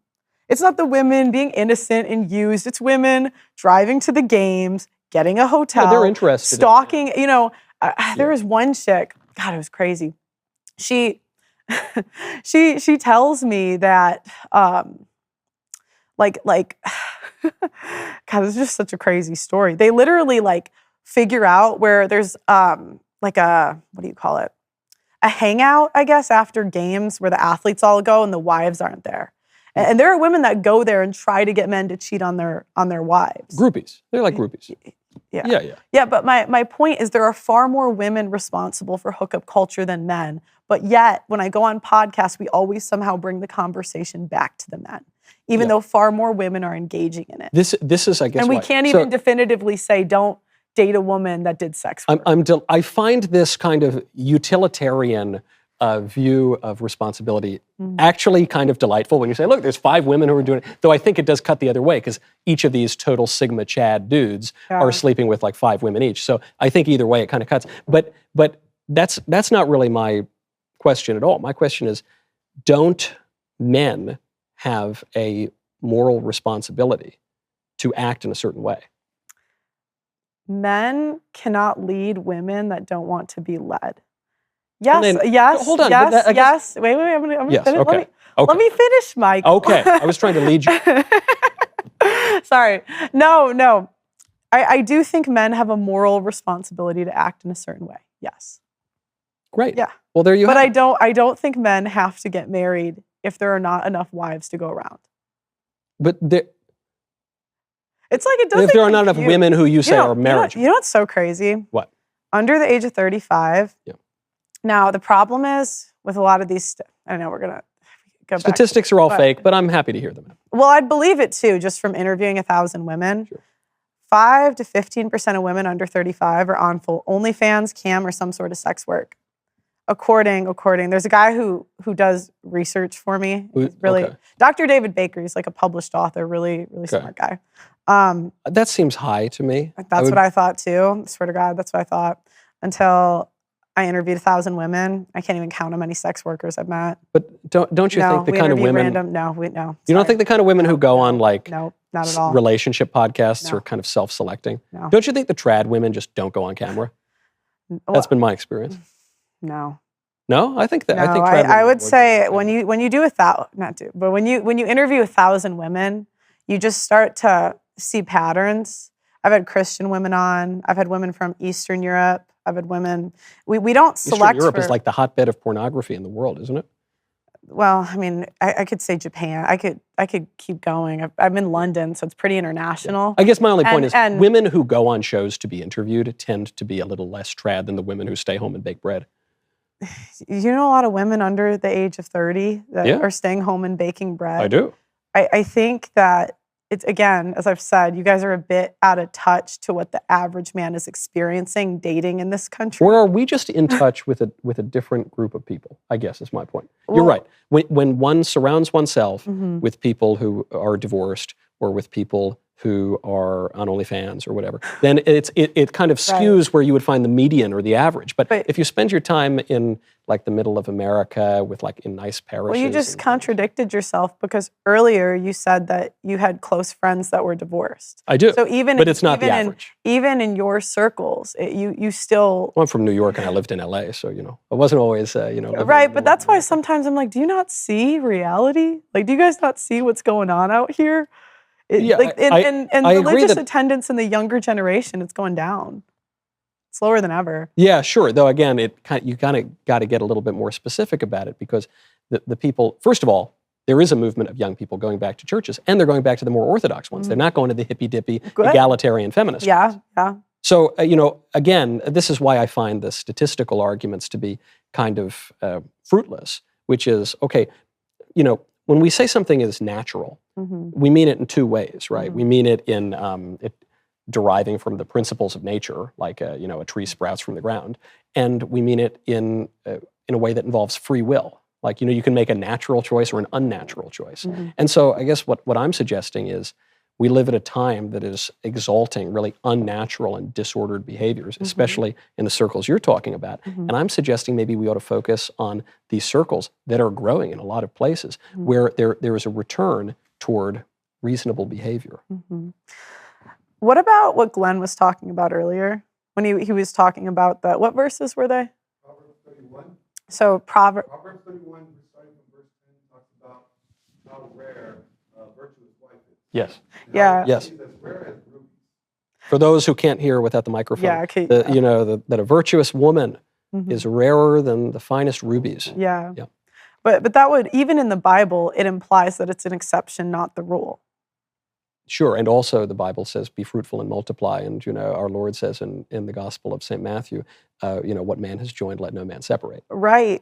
But when And he describes it as when the a bridegroom. quarter of women are getting abortions, it's the women that aren't going along with this. But what is your point? Again, You're saying you're citing the Bible to say people ought not to get married, but I'm not saying not to get married. I'm saying it's incredibly difficult for a man to find a woman worthy of being a wife in the current climate. What do you think virtue is? What do I think? You brought up the terms. No, you brought it up. You're the one who said you said. No, I don't use that word, virtue. You just mentioned. Oh, you brought up the line of Proverbs that says a virtuous woman. Well, Glenn brought up but yeah. And then you brought up Glenn. So what? So I mean, I just think there's a misunderstanding here because virtue is not something that's static. Virtue is a habit. So you cultivate virtues and you cultivate vices and their habits. It's like drugs, that'd be a vicious habit. But shouldn't men marry women with good habits and good virtue? But the way a habit works is it's not static in time. Right. It is something that continues and Right, changes. but with can reverse. But with how unfair the laws are to men, again, don't you think men should be extremely selective? I question if I'm not saying that men ought to throw a stick out the window and marry the first woman it hits. I mean, you said an ex-OnlyFans model. That's basically the equivalent. I said that. No, I don't think so. I mean, basically, come on, an ex-only. That's like the. I can't think of anyone. I don't think anyone's I can't think of beyond anyone worse for my. I don't know how you can't definitively say no to that. Well, if I had a man, because someone that I loved, and he was looking for a wife, like my brother. And he said, well, I found this girl in church that used to do OnlyFans. I'd say, oh, please, no, anyone else. Yeah. I guess the please, point. God, you wouldn't want your son, you have sons, right? I do. You wouldn't want them to date an ex-OnlyFans model. You would want them to be really selective, especially with what's going up against them. I guess the point I'm making is that no one is beyond redemption. And it seems to me you're saying people are beyond redemption. No, I'm saying that men don't have to forgive your sin, and actions have consequences. And when we tell women, but no one's denying it'll be harder for an ex-OnlyFans person to get married. No one's denying that. Pretty much impossible, I would say. Yeah, it's very difficult. Yeah, but I know ex-pornographers who have gotten married. But well. So it's not impossible, but it's harder. It adds a lot of challenges. Right, but I recommend people not do bad things. Yeah, correct. But what we often, and I saw this, even in the chastity speakers. I'm sure you know him actually. That Jason and Christiana Everett. I don't. Really? Don't It's actually. like the number one chastity. Whenever you would I have, don't know. I don't go to a lot of chastity events. I'm already married. I'm not, I'm chaste. I'm not celibate. yeah. Well, they would have them like come to our high school, and whatever sin the woman always did, it was always blamed upon the man. Hmm. Always. Like, it's always if she In the sense slept that around. If yeah. she slept around, it wasn't because she wanted to. It was because she was being used. Hmm. Do you see the difference? Well, there is a distinction here, which is that women are the weaker sex, so men bear greater responsibility. Eve eats the apple, but all man sins in Adam. But how is a man responsible for women doing OnlyFans? That's a choice. Because That's what I think we should. Men are the consumers in the case of OnlyFans, right? Yeah, but So they do bear some responsibility. Well, I mean, even they have to post it before there's any consumers. No, the reason they post is because there's a market. Not really. You know what the average. We're getting back to the chicken and the egg. No. Of Do you know what the average OnlyFans model makes? It is Nothing, not about money. But they're duped. But why do they get on? Attention. They want attention. There's women on podcasts, and you see them. They say they'll do it for free. They want attention. Right, but I think you were on a show, right? On whatever. Yeah, didn't that girl say that she would do it even without the money? Maybe. Or even if some we of go, some of what they say gets a little blurry. Let's go outside. Let's walk. Yeah. So I went to Vegas. Yeah. The women are walking around with the stickers on their boobs. No man made them do that. The little pasties. Yeah. Yeah, but right. But why are they doing it? You're saying again. I'm saying they like the attention. They know it'll attract attention. Right. So I'm not saying that women aren't culpable when they do bad things. But what I'm saying is that men share some of this culpability because they're the ones consuming it. No, I think everyone's responsible for their own choices, and I think that includes women. And the more we coddle women and say, "Oh, you poor thing, it was the men." Oh, you were lied to by feminism. Oh, everything's everyone else's fault. That's why you have these women at 35 that act like entitled brats. No, but but I guess this is why I'm suggesting that like the view I'm articulating. You might get a husband after OnlyFans. No one's suggesting that would be particularly easy. Right. But I guess the reason I'm suggesting what would be probably the conservative or traditional or Christian view of marriage and the sexes. And the reason that I'm describing yours, and I take it the red pill's view of marriage and the sexes as being liberal and individualist and feminist, is because of, well, what you just said. You said everyone is totally responsible for their own choices. And that Do you think people aren't responsible for their own choices? I think that our wills are conditioned by our environments and our education and public life because we're a social creature who lives in community with others. So how do you explain people making completely different choices in the exact? I know siblings. I know siblings where one ends up doing one. I mean, come on, Right. With like you have a couple kids, don't you? Yes. Yeah, they're different. 2.5, I suppose. So they have one on the way. Yeah. Oh, congrats. Thank you. People are different and they make different choices. So are you saying people aren't conditioned in their will by their environments? That's what an extreme liberal would say, and maybe that's what you believe, but I don't believe. No, I think I don't really know what that means, but meaning are we affected if you grow up in a really bad community where you're taught all sorts of bad things, where you're introduced to drugs and porn and gluttony and just all this nasty stuff early on? Are you more likely to fall into bad vices and habits and temptations? You're more likely, but you're still responsible for your decisions. You are 100% responsible for the choices that you make. Sure. If a man chooses, there are men that grow up in bad environments that choose to be millionaires, and there's others that choose to be drug dealers. And there's some who choose to be millionaires and fail. So there's what you seem to be describing is a real primacy of the will, of the individual will. And I'm saying that free will obviously exists, but it's conditioned by other factors. Why is it that marriage is collapsing? Is it because everyone just of their own free will, just totally absent environmental concerns, because women want to leave. Because when women got the choice to get money instead of have a father in the home, women have chosen to take the money. So I think you've just proven my point, though. Even if what you just said is true, you're saying that a political and social condition changed the way that human beings, that women exercise their free will. It changed the incentives, but that didn't mean women had to take it. But it changed the way they exercise their will. But it's not the government's fault. It's women's fault for making that choice. Right. It's not society's fault. It's women's fault. It's the person's fault for making. Everybody is responsible for their own. But had the social condition and the law not changed, women would not have made those choices. Well, you would be surprised actually. I thought that's what you just said. I thought you just said that the reason. No, the majority. Yeah. No, Okay. I didn't say the reason. I said it was because women wanted to. No, I said it was because women wanted to. Women wanted to. Women have and it chosen, just coincidentally they all of a sudden decided they wanted to when the law changed. Women chose. Well, they wanted to before that. I mean, they fought they for 50 years for abortion. So I'm saying when people, okay, we could go back and forth about what I want to do, what you want to do. All I look is at what people do. No, I'm not. So I'm not talking about your individual desires at all. I'm talking about desire itself and the relation of desire to. You seem to be saying that people exercise their free will in something like a vacuum, and therefore they bear all of the moral responsibility. And I'm saying that we're a social creature, and there's more to it than that. Do you? I'm just confused. Do you think you're responsible for the choices you make? I think I am a moral agent, and I bear moral responsibility, and that my ability to exercise my will is conditioned by my environment, by the laws and the customs. You think the environment's responsible for the choices you make? No, that's not what I said. I said I'm a moral agent, and I'm responsible for my Okay, so you actions. are responsible. But my free will, my ability to exercise my will, is conditioned by the laws and the customs and the community in which I live, which is why it's not merely an individual question, but it's also a political question for human beings who are the political animal. Well, that just sounds like a lot of words to me. It is a lot of words. I try to be. That's making it a bit more complicated than it needs to be, from my point of view. Yeah, I think it's just describing reality. And no, I think. But it's not. I think reality is that you are responsible for the decisions you make. I think that's the best. One thing I'm really grateful for. In my. How does one make a decision? I guess might help us to break through this impasse. How does one make a decision? How does one you weigh the pros and the cons and you make a decision? Okay, so you weigh the pros and the cons is part of it, and then you make a decision. So making a decision is just an exercise of the will. I think you're close, but how does you the CEO of decision making? No, I'm just I'm using my reason to examine an aspect of human nature. How does one know the pros and the cons?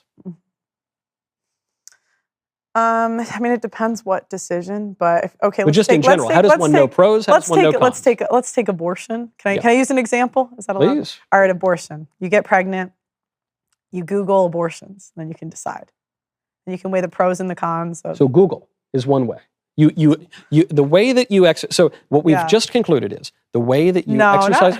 I used it as an example of one way. No, I think what you've said is right. Okay. But what we have agreed upon now is that the way that one exercises free will, that is to decides on a course of action, is one tries to know something, right? And then one, with the knowledge that they've arrived at, exercises their will in accordance with that knowledge, and that is what we call a free choice.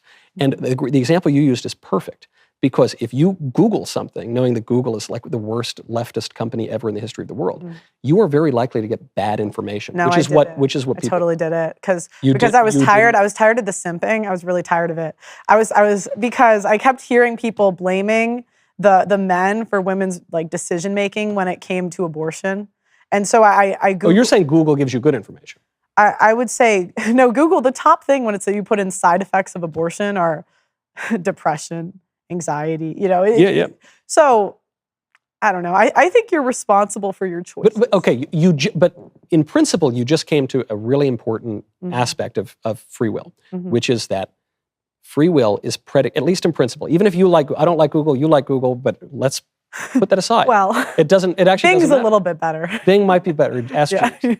But you said you've come to the correct conclusion, which is that free will is the ability to do something is predicated on willing something, and that is predicated on knowledge. Now, what I am saying, the reason why I'm saying that your social environment and your education has some bearing on how you can exercise your free will, is that when people are fed a bunch of BS as knowledge by the schools, by the media, by Hollywood, by everything, who's the then that media is, let me for? just finish my point. Okay. Then when your knowledge base, that you are, the intellectual aspect that you're basing your free action on, is compromised and false, then you are going to will based on a lie, and your very ability to act in a rational way is going to be compromised by your experience in your environment. But you are still responsible for the decisions that you make. And that's my point. I just don't like excuses. I don't like blaming everybody. I just think, wonder if, it seems you're not. I think that women, you just, I think you're overcomplicating it a little bit, no, from my point of view. I think I am articulating what you said, which was true actually, but then you reached a non sequitur conclusion, which is you said, actually, yeah, our environment does kind of. I didn't say it doesn't. I don't say it doesn't choices. play an effect. I'm saying that you're responsible for the choices you make, and Ultimately, that's necessarily true. that's my point. And so when you're constantly blaming everybody else for the decisions that you make, and I see that a lot with women. I see it's the government's fault, it's your school system's fault, even though, I mean, really, the school system's run by women. Yeah, well, teachers are mostly women. Yeah, I mean, I get sure. Ultimately, the country. Yeah, the media. Women make 80%. Women make 80% of consumer buying decisions. So the media is catering to women. Yeah, sure. I'm not denying any of. Yeah, I'm not really denying any of these things. I'm confused because we seem to have arrived at this. You seem to be contradicting yourself, but where am I contradicting? By acknowledging that. The ways that we get knowledge will affect the way that we can exercise our free will, but then saying that the ways that we get knowledge, which are by definition environmental, don't actually affect our you can exercise also of get free will. knowledge through life experience and like watching people that are right, older but you don't than experience life alone. You experience life in community, which is my point. Yeah, well, my point, I'm not trying to overcomplicate this, is just that women are responsible. I think we're undercomplicating it, unfortunately, which is why you've reached an erroneous conclusion. No, I think that women were responsible for the choices that we make, and I'm just you have not said really that. into. I'm really not into it. I'm just not into it. Yeah, go ahead. Basically, what you're trying to get at is to say, regardless of how they got there, if a sin is a sin, if it's still sin, regardless if the culture tells you it's okay to do, at the end of the day, it's still sin. You still have to answer for the consequences. So what our friend Glenn has mentioned here off camera is he made the point, an apt point for this discussion, which is that a sin is a sin, whether you want to do it or not. But that actually is not the traditional teaching of the church. There are certain Protestant denominations that say that that's true. But the traditional teaching of the church, still the teaching of Catholic Church and Eastern Orthodoxy, is that there are different types of sin. There is venial sin, and there is mortal sin. And what's the difference? The difference is that a mortal sin is committed with full knowledge and with your consent. So the reason... Do women not know they're getting rid of the dads in the home? I think women are fed a bunch of lies by our modern liberal feminist culture. And it doesn't obviate the fact that what they're doing is often sinful, but it does create an important distinction. And the reason I really don't mean to be pedantic on this point, but this is like the fundamental distinction between a liberal individualist worldview and a more conservative, traditional, classical worldview, is what free will is. And the liberals, on the left and the right, believe that freedom is the ability to do whatever you want whenever you want to do it, and the conservatives believe that freedom is doing what you ought to do. So what sin are women not responsible for? What do you mean? Like what? I'm confused at your point. Like what sin are women not responsible I'm saying for? I'm saying that. So are you saying they're venial sins? I'm saying that there is a distinction between venial and mortal sin. And I'm suggesting that knowledge and consent to sin are integral parts. I'm just trying to apply what you're saying to the analogy. So if women are choosing to get STDs, abortions, be single mothers, alienate children from their dads, I'll tell you exactly where in this process are they? When women sort of responsible. When women have been raised their whole lives, probably maybe by divorced parents, raised their whole lives to be told to pursue a career rather than family, to go on the birth control pill at age 12, to go to college and study some stupid nonsense and get a $200,000 student loan as a result of that, that there's no such thing as right and wrong, there's no such thing as virtue, you just got to go get your bag, and maybe you're going to end up on OnlyFans because you can make more money doing that than you can waitressing. When they're told that for their entire lives, it's not that they don't bear any moral responsibility, but it is greatly reduced compared to someone who has proper knowledge and the exercise of their will. Oh, see, I've been on the other side of this. What's the other side? No, the other side is, it doesn't matter. No, because again, it's like you tell women these things, younger women, but women are going to do what they want to do. I guess I'm just confused because previously you said that it's all different now because of the social conditions have changed. But now you're saying it doesn't. No, I'm saying there's more freedom. I'm saying there's more freedom for women to do what they want to do. And I think that when you have the most freedom, right? I think when you have the most choice, you see what people truly want to do. Not what they say they want to do, but what they choose to do. And how do people come to their desires? Is the point. I know we're going to go back to Google, huh? No. I'm trying to understand. Part of it is through habit. So if you get a guy who is a Hunter Biden, you get a guy who's like a drug addict, derelict, right? And you put him in a room with a bunch of hookers and blow and a cello. And you say you can do whatever you want. You can go play Bach on the cello, or you can go hang out with the hookers and the blow. Hunter Biden or a guy like him probably not going to pick the cello. But if you go to a guy who's relatively upright and who has cultivated virtue and believes that actually if he commits a lot of sins he's going to just burn in hell for eternity and he loves God and everything, and you put him in the room with the hookers and the blow and the cello, I'm not saying 100 times out of 100 he's going to pick the cello, but a lot of times that guy's going to pick the cello. And so those two guys have the same choice available to them, but their wills are inclined toward different things. But you're still responsible for your sin. Yes. Okay, that's it. Yeah. That's what I don't think coddling women helps us. I don't think addressing social reality. I think it's just a bunch of excuses. I think as a woman, I know women in the same environments that picked completely different things. So that's my opinion. You can disagree, but I know women. Right. People are I know women that they're in the same family. One chose sex work or something similar. One chose to be a housewife. Same family. Right. But if you're saying to the point you opened with when you say, look, it's different for the younger than 30 women or whatever. It's total because the social circumstances have changed. I agree with you. But then the thing that has changed is not the women and the nature of the women. The thing that has changed is the social circumstances. And so the place you're placing the blame, even you, as you describe it, is in those changing laws and customs and norms, not on the nature of women. No, I still think you're responsible, but I don't think the laws are fair to men. So you would, and you would change the laws, but you don't blame the laws for the problem. But you would change them anyway because they're so bad. If I can legally kill someone, should I? It depends the circumstance. But in general. What's in general? I mean, if he's like threatening your family, perhaps. If he's just, you don't like the cut of his jib, probably not. But you know what I'm asking, okay? I don't know what you're asking. Pearl, I promise you, I do not know what you're asking. That's what I'm saying is, like, just because you can do something, it doesn't mean you should. It depends what the thing is. Like, I'm really just confused at what your point is. So are women responsible for their sin or they're not responsible? I think okay. For sin is contingent on knowledge and free consent, which are depend upon, to a large degree, how one is educated. And the question of education is very important here because the begetting and education of children is the primary purpose of marriage, which is a natural institution.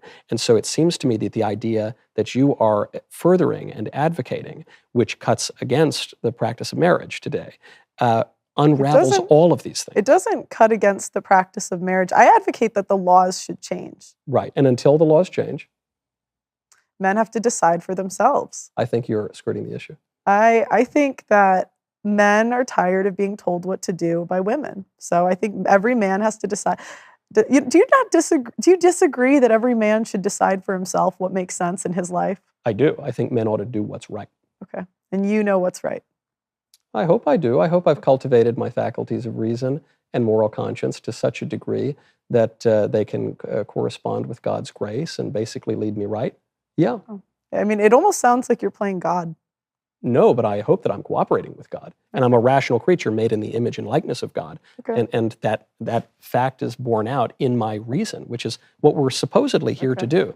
And the fact, Pearl, that you keep backing away from using our reason to come to certain judgments about how men ought to behave and about good and bad and right and wrong seems to me a denial of what is basically the premise of any conversation, which is that we can know something about reality and come to conclusions about it. And I think you do come to those conclusions, but then you evade the responsibility for it by saying, I just tell men to do what they want. No, I think that facts don't care about your religion.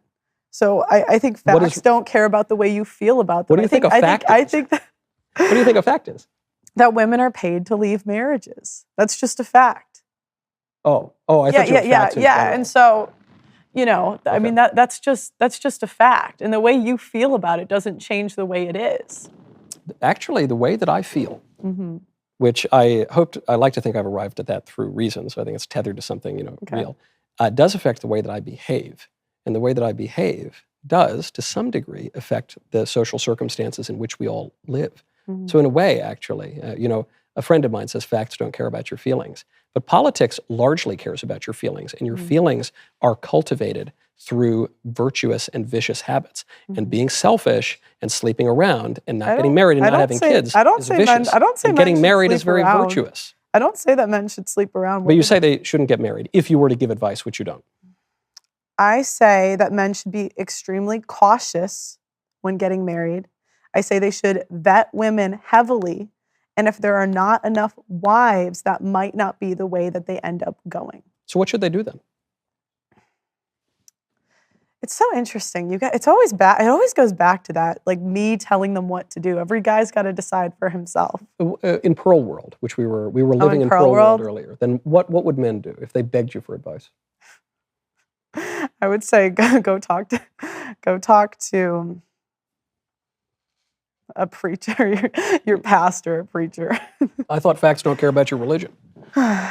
or your father. Or look, I just don't. Again, I'm not in the business of telling men what to do, and that's just not. But I think you kind of are.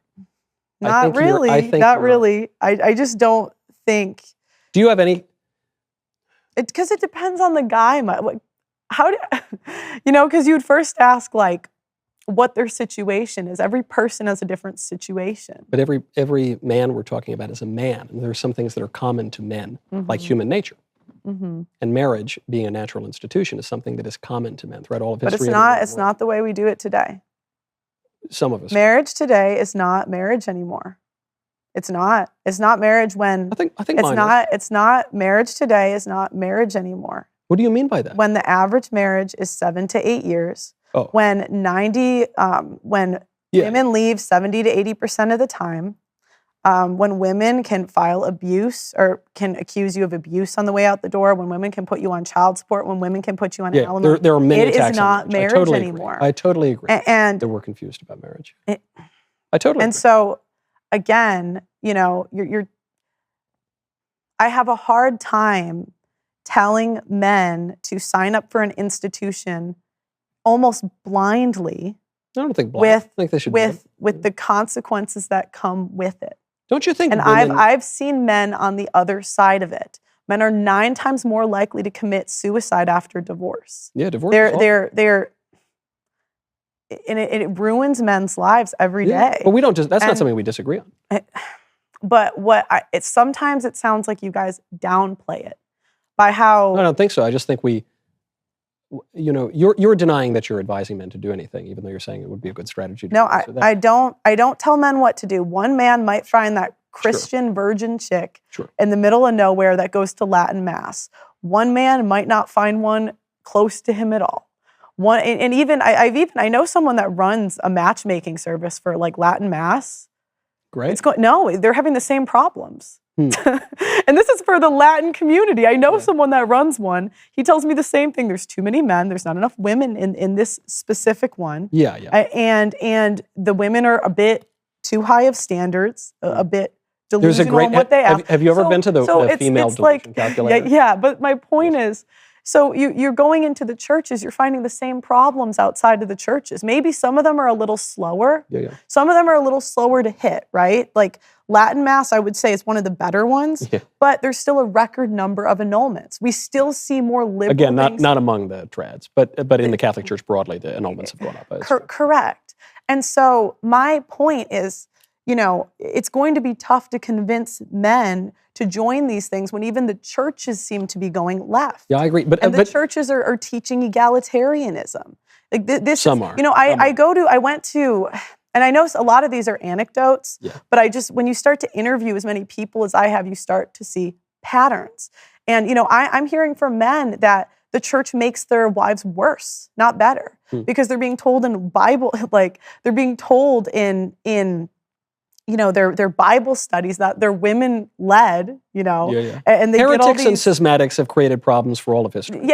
But I don't think the church is a fail-safe in a society that pays women to lead. Yeah, no, there's risk in everything. But to your point, Pearl, you've said that look, you're not prescribing anything. You're just observing how things are, and the men don't want to get married. And right, I guess what I'm observing is that. Men still like women, even with all the kind of weird rainbow stuff. Men still like women, and women still like men, and they're still going to get together, and they're still going to desire children, or at the very least, they're going to do the things that lead to children. And so that's going to happen, whether you advise them to do that or advise them not to do that or whatever.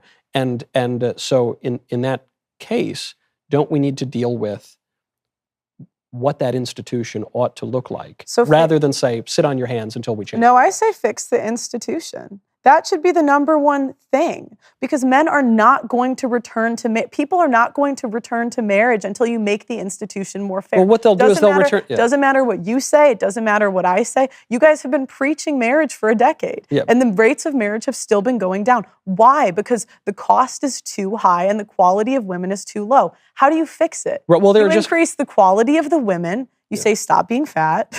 That's the number one.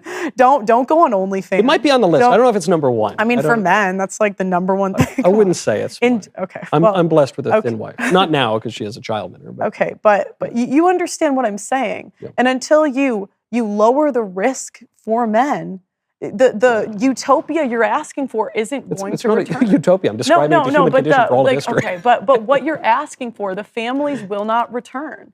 And so I'm almost like trying to plead with the tradcons. Yeah. Like you are not going to get anywhere shaming men for not getting married. The only way that you are going to see progress is by making the institution more fair for men and giving fathers access to their children. But when you say make the institution more fair for men, you're saying make divorce a little nicer for men. I think divorce is the problem.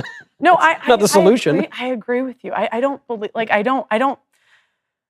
don't believe in divorce. Okay, so if we could ban divorce tomorrow, great. But I think for the time being, so if we could do that, let's go. Yeah. Right. But for the time being, it's like, okay, at least there should be mandatory DNA testing at birth. No. I don't know why because it's calling my wife a whore to do that. I mean, it's ridiculous. Why? Okay, so because the assumption of first of all, mandatory, good grief, but the premise of it is that my wife is sleeping around. Okay, so I'm quite confident my wife is not sleeping around. The woman feels icky for a little bit, but then the man feels icky. I would feel quite icky. Wait. The woman feels icky for a little bit. Fine, maybe the man feels icky. Certainly he would. You're calling his wife a whore and him a cuckold. It prevents men from being put on child support and raising kids that aren't theirs. You're saying they're married. If people want to opt out of it, fine, you can opt out. So it's not mandatory. But it's voluntary. But there it is voluntary. Yes. I think it would be better if it was mandatory. I think that's a better. So then the men can opt out. Oh my gosh, what are you? I'm just trying to figure out what you're saying. I would say mandatory DNA testing at birth. That I think would be better. But even though the men don't want it. Look at. So you're telling a man now, you're contradicting what a man has to say. Because you haven't been in that situation. Do you know what I mean? I've been in birthing rooms a couple times. Why do you guys make light of like situations that... Pearl, I have been in the situation and you have not. I've been in the birthing room twice. I'm talking about a man raising a child that's not his. Oh, yeah. It's not an uncommon thing. At least one of my kids looks like me. The other one looks a lot like my wife. No, but okay, but we're trying to make jokes, but this stuff is serious, Michael. Yeah, Like this sort of. is serious. Like I guess But- the implication so- the implication though is that in 2% or whatever, where the woman has slept, cheated or something. And again, we're bringing in lots of And- different demographics and circumstances here. But in that case, then the parents get divorced? I thought you just said we're going to ban divorce. No. Well, okay, if she's committing fraud, then yeah. She's committing adultery. Do you think adultery is grounds for divorce? I thought you said we're going to ban divorce. This is what I mean by the liberal kind of things creeping into Okay, your I'll worldview. give a couple exceptions, but I personally, I don't know if banning divorce. I think you're trying to railroad me off of the real issues. I'm not. here. I'm trying to No, figure out what you're But I want articulating, and you're contradicting yourself. I'm not contradicting myself. You just did. You said we'll have Okay, mandatory fine, testing. We fine, want a fine. mandatory. Because We'll ban divorce. We won't ban divorce. I was trying to compromise here. Because Okay. you said you felt icky. I said, fine, Michael Knowles will get the note. I get the exception. Yeah, That's you good. can be Okay. the exception. All right. Well, that's good. I'm happy to be an exception. But my whole point is that, this stuff is serious, Michael. And you are not going to see marriage return until you start enacting policies that protect men from the institution of marriage as it is today. Oh, sure. Yeah, but we don't disagree on that. Right. Then what's the argument for? What marriage is, why it's still good to do, no matter what the policies are, why man is inclined toward it. No, any policy? Yeah, I think marriage is always good. Any policy. Yeah, I think any country in the world at any time in history, it's basically good to get married. So a guy, so if they make a policy that, I'm trying to think of something crazy. Even the policies that are today, it's like,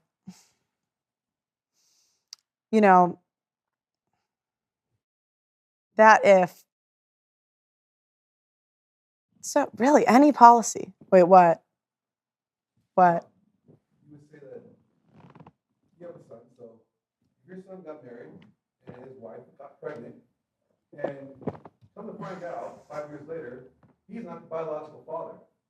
He's been living this life for the last 5 years. You're saying that you would advise your son to stay married to him. So the question, because I have a microphone on, was if my son were married and his wife cheated on him and had a kid by another man, would I support my son divorcing?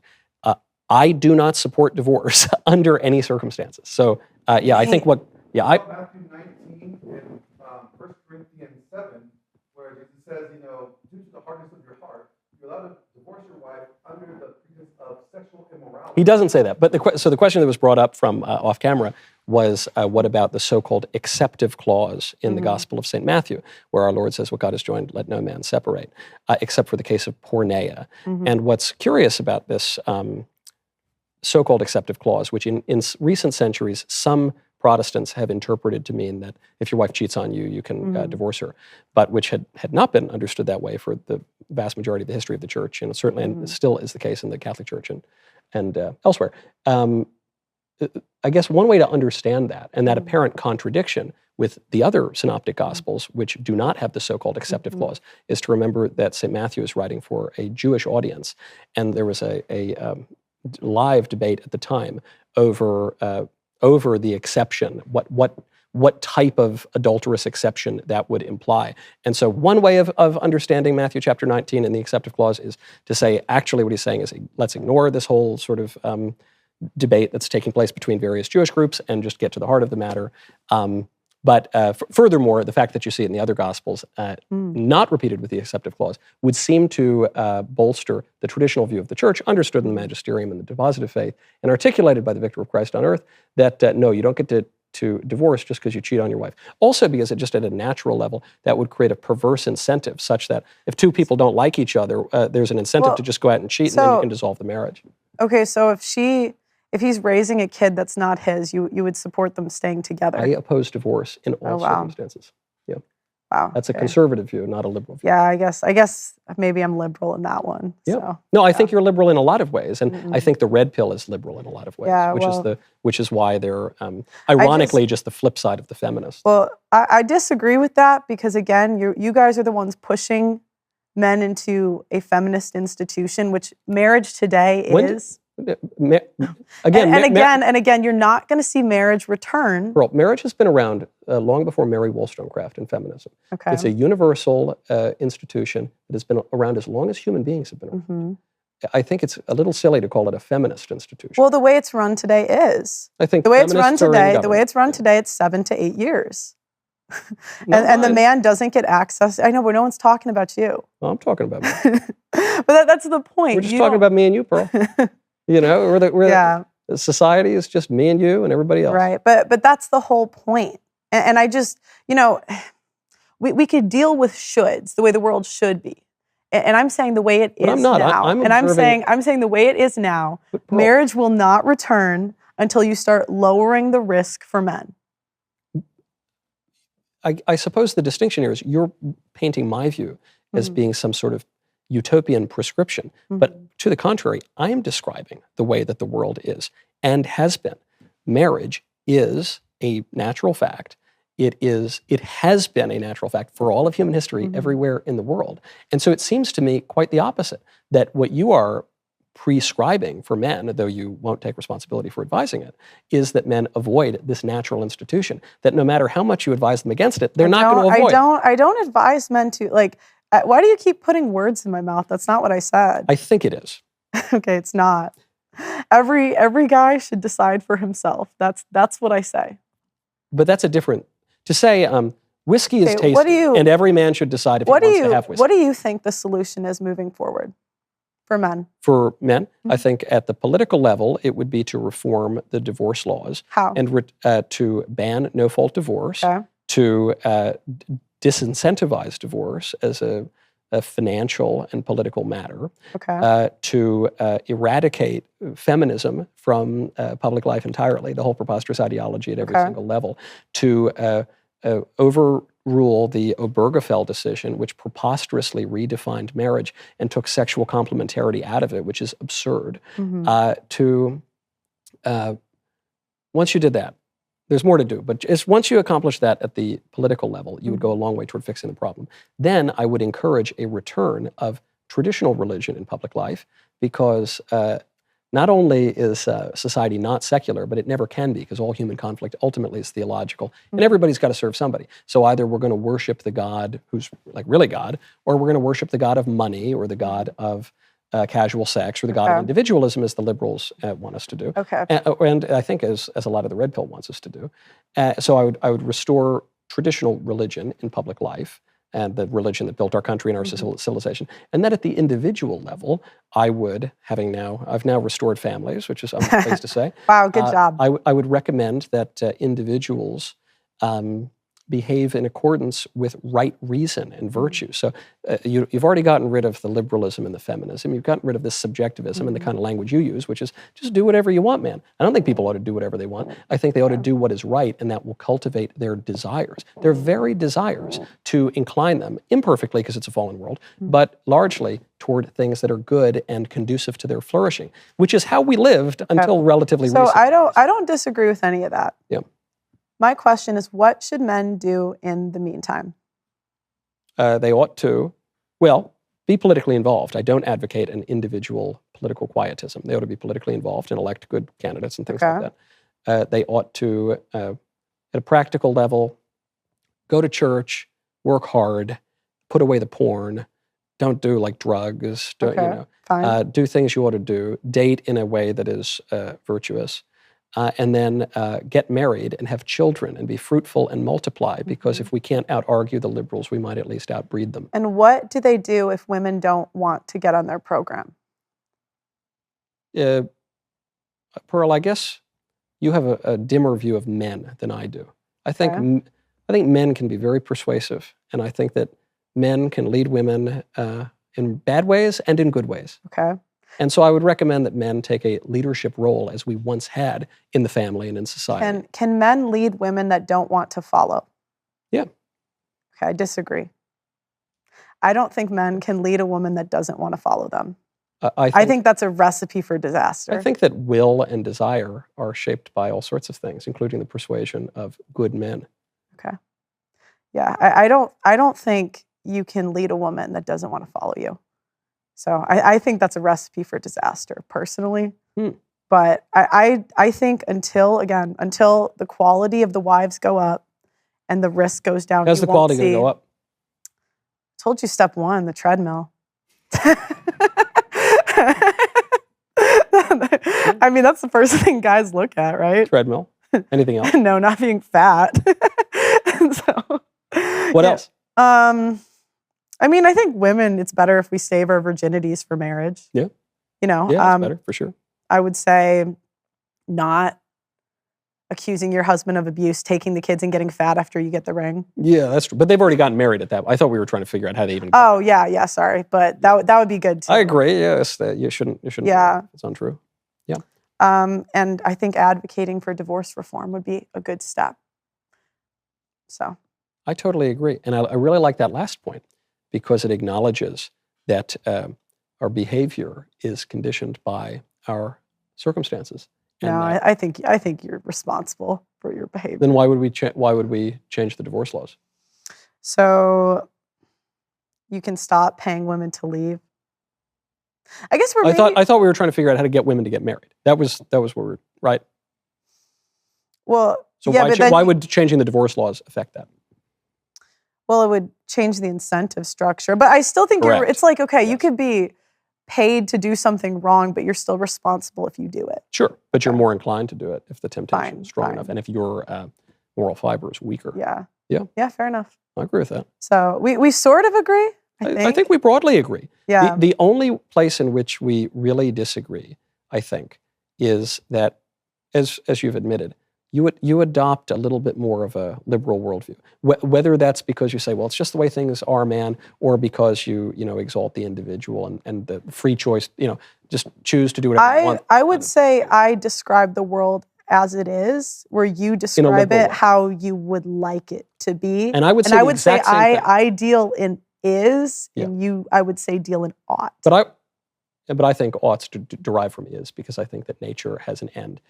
So I would say I am describing the world as it is. Obviously, it's my opinion. Yeah. And I think you're describing a liberal, utopian, literally utopian view of How is it a liberal utopia to say that men should have access to their children? Because it creates an idol out of the individual will and autonomy, which is how? By saying that men. Because you're saying men ought to do whatever they want. And I'm saying they should. By saying men should be cautious. No, well, I'm referring to a different statement of yours, which is men ought to choose whatever they want to do. But I always say by following God and their purpose. Right, and I'm saying their purpose can be known through reason, and God's existence can be known through reason, and obviously then to cooperate with God, there's revelation. But we've also agreed that some people are called to say priesthood, so that's not in. But we're not talking about priests, are we? Some men are called to celibacy. All of the apostles weren't married.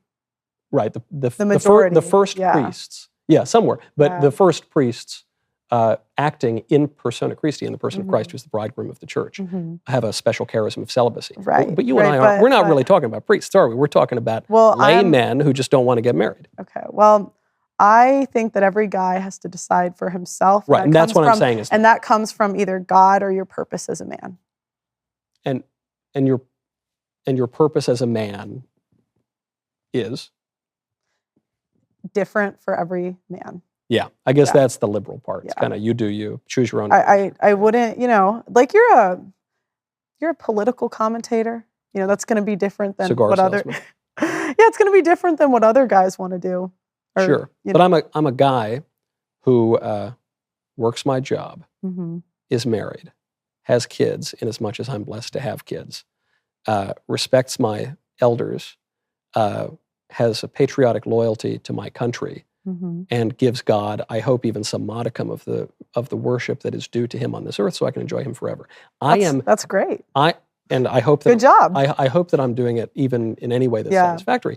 But that's not just from my personal preference or my subjective sense of what my purpose is, man. That is prescribed. And it's something that I've arrived at, as many other men have arrived at that exact same answer through reason that I take also as a matter of authority. That's very different from, hey man, every guy should just decide for himself. I'm not going to tell him. But that's not. I say it comes from God or their purpose. Okay, so is it better to get married or better not to get married? Depends on the guy. For the There you go. Because some men are called to celibacy, some men are called to Putting the priesthood. priests aside for a second, what about the guys who are not going to be priests? Some men don't have the option to get married, Michael. I'm just saying, should they? Would it be good for them to do it if I they don't could? deal in shoulds, I deal with what is. Yeah. Well, you do deal with shoulds in some ways, right? You do say some things are better than other things, but on this question, you're not willing to do it, which is why I say that the red pill, though it acknowledges many problems in the world, that the red pill diagnoses a lot of problems. The red pill ultimately fails in its prescriptions and is ultimately kind of the flip side of feminism because it adopts a basically liberal it's tough because the prescriptions kind of, I don't really do that. There's different content creators that prescribe different things. I think you prescribe a little. Some things I agree with. I'll give one prescription actually. Okay. I'll give one, just one. All right. If you get married, get a prenup. No, you can't get a prenup because it invalidates the sacrament. Really? Yeah, a marriage is fully giving of yourself to the other person, no strings attached. You don't even believe in prenups? Certainly not. The nearest I would come to a prenup would be, I call it the Michael Knowles prenup, which is, and I'm sort of cheekily suggesting it because I really object to prenups in all circumstances. But the Knowles prenup would be whoever initiates the divorce forfeits everything. Okay. That's the nearest that I would come to a prenup. Okay, so you kind of, but in 2024, you wouldn't advise a guy gets 30-24, 40-24, 10-24. Sorry, I'm just shocked. Like, you hear the stories I'm telling you. You know the state of marriage I'm articulating today. the Catholic view of marriage. You know the state of women today, and men still can't get prenups? Right. To protect themselves? Right, because marriage in its nature, as you said, is a lifelong union of a man and a woman for the sake of begetting and educating children and for the mutual support of the spouses. So if you begin that institution by saying this might not be a lifelong union, you have fundamentally undermined the institution before you've even begun. Wow, that's crazy. It's just the Catholic view. So yeah, but if you don't get divorced, what does it matter if you don't do it? Yeah, you don't get divorced. And the thing is, You're right. but that's what I think we're going back to. You say what ought to be, and I say what is, because even you're also saying what ought to be, and I'm also saying what is. No, you're trying to because I'm not trying to do anything. Even in this scenario, the Catholic Church, the divorce rate is 35%. It's not uncommon. Again, though, so you're saying don't get in the car, don't put on a seatbelt. But the view that you're articulating is a kind of a liberal view, which is that we know what the Catholic Church teaches by just what the individuals might say at any given moment. That's not how it works. It works because there's a magisterium that's 2,000 years old that is articulated by a man who wears a funny hat. But women are not acting in accordance to the Catholic teachings. Yeah, many women don't. I'm just telling you what the Catholic view is. And I think I understand, but I think, wow, I just didn't realize your views were that extreme on that. You mean that I believe what every Catholic believed until like 5 minutes ago? I guess it is. Yeah, I don't know how you would tell a guy that you love, like, not to protect himself in an institution where in 2020 and 2024, well, I mean, there's women that are good women at 22 and then at 42 decide the man's an abusive monster. How'd they come to decide that? Usually, a lot of times their friends get involved. A lot of times they start looking at the wrong media, or they just get spiteful and decide to do it on their own. Gotta watch how that spite begins. I don't deny that it happens, but these things develop over time because of rot that can set into a marriage that a husband needs to be vigilant about, and a wife needs to be vigilant about. So if a woman decides to leave, the husband is still responsible? The man is the head of the household and bears the leadership responsibility, in my view. It's not in the liberal view or the feminist. But he can't lead a chick that doesn't want to follow. The Christian would say, yes, the man is the head of his household. Okay, yeah. But I wouldn't say that's like typical in most religious marriages. I've heard kind of the same problems in the church and out of the church. So I wouldn't say that's the norm. Yeah, I don't know. What is it? 5 to 10% divorce rate among the traditionalists, and 10% among the Orthodox Jews, and 30% among the Muslims, 34% among the Catholics broadly. That includes people like Joe Biden. And then that's still 10 points lower than the national average. No, but we just said the Catholic divorce rate's a third. That's why I said 34%. The national average is 46%. Okay. But the Catholic divorce rate includes people who don't practice the faith. That's still not small. Yeah, because I'm just saying it's significantly lower than the national average by 25%. Yeah, that's just wow. Yeah, I think men should protect themselves. Bro, you are shocked to discover that I'm a Catholic. You're no, shocked. I'm shocked that you don't think that men have a valid marriage if they want to protect themselves in any way. No, I hold to the Catholic view of the sacrament of matrimony. Okay. That's shocking these days, I guess. Do you want to get married? I'm not proposing. Well, I'm not a bigamist. I'm a woman. You're a woman. Yeah. And therefore, you do want to get married. Yeah. Yes.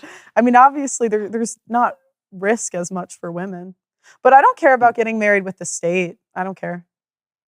I would sign a prenup. I don't care. Would you? If you don't get married with the state, what is that? You just do it in a church ceremony or something, but not recognized. But the problem with the Catholic Church is a lot of times they won't do it unless it's recognized by the state. Yeah. Which I don't really understand. The reason is that marriage is a public act. Is the traditional view of it.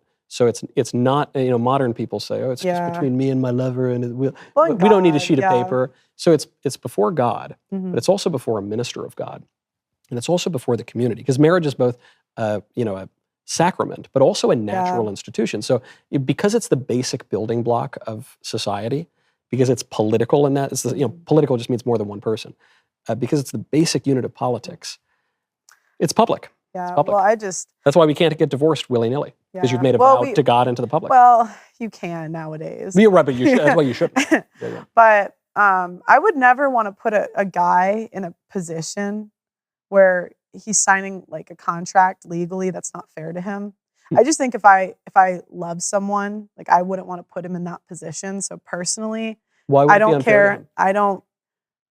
Because you're paid. I could. I know I wouldn't, but I think anything you can do nowadays to make a guy feel better about it with the risks today, I think is fine. So I don't really. Wouldn't that increase the chance that he could divorce you? Not that anyone ever would. But. Yeah, but men divorce for like good reasons, where women divorce for the dumbest reasons. I don't think there's any good reason. No, there's no good reason, but they're more, it's like abuse, infidelity, where women, it's like I wasn't happy anymore. Yeah. So no, because I think if you're a good wife nowadays, it's rare. Yeah. So it is. I think it's kind of the onus on me to make the marriage like. But isn't it if you're not worried about him leaving you, and he? I mean, then shouldn't you just say I will never? If it happens, it's an L. But it's a big L. You would be. It's an L. I wouldn't want it. But wouldn't it be, when you're getting married to future Mr. Pearl? Shouldn't you just say, hey, pal, I will never, under any circumstances, divorce you. So help me God. Which is actually the vow you take. Well, there's so many women that say that and they don't mean it, and then they do something completely. I do mean it, but I think part of growing up is being able to see another point of view and another perspective, and just because I mean it, it doesn't. I'm not offended that he would want a prenup or he would want to protect himself. You should be offended by that. You should be. I don't think you should be. I think we should be trying, I think you should try to make men like more comfortable with it because, But I don't think giving men a greater option to divorce makes them more comfortable with marriage. I think it makes them less comfortable in marriage. Mm-hmm. I think the greater the opportunity to break it up, the worse it is for the institution. Yeah, but right now one party is rewarded where one's punished. Yeah. So one party has a great opportunity to do it, and one party has much less of an opportunity. But I don't think that's ameliorated by growing the opportunity of the other party, right? Wouldn't the better one be to just say, "May I be struck down dead if I divorce you, pal? But we're in it together." Yeah, but you can say that, but it doesn't make it true. So I think your word is your bond, isn't it? I mean, that's what they say, but yours is. Just because I would not leave and I would not divorce, I understand how many women have said that before and done the opposite thing. And while, it's not my fault, I think it's fair to make men feel more comfortable with it. So I don't need the government to. Why do I need the government? Because we live in society. But I don't think I need the government to confirm something that's between me, him, and God, and the community, and the community that I'm in. It's well, and the community, but that's the politics. That's just another word. I don't think the government really should be in marriage. I think that's something that should be in the church. What is the government? I don't. What is the government? Yeah. You're talking about the government like it's some foreign thing. What is the government? We're just talking about the political. Well, I don't think the government should be the legal enforcement arm for children. What else operates the law than the government?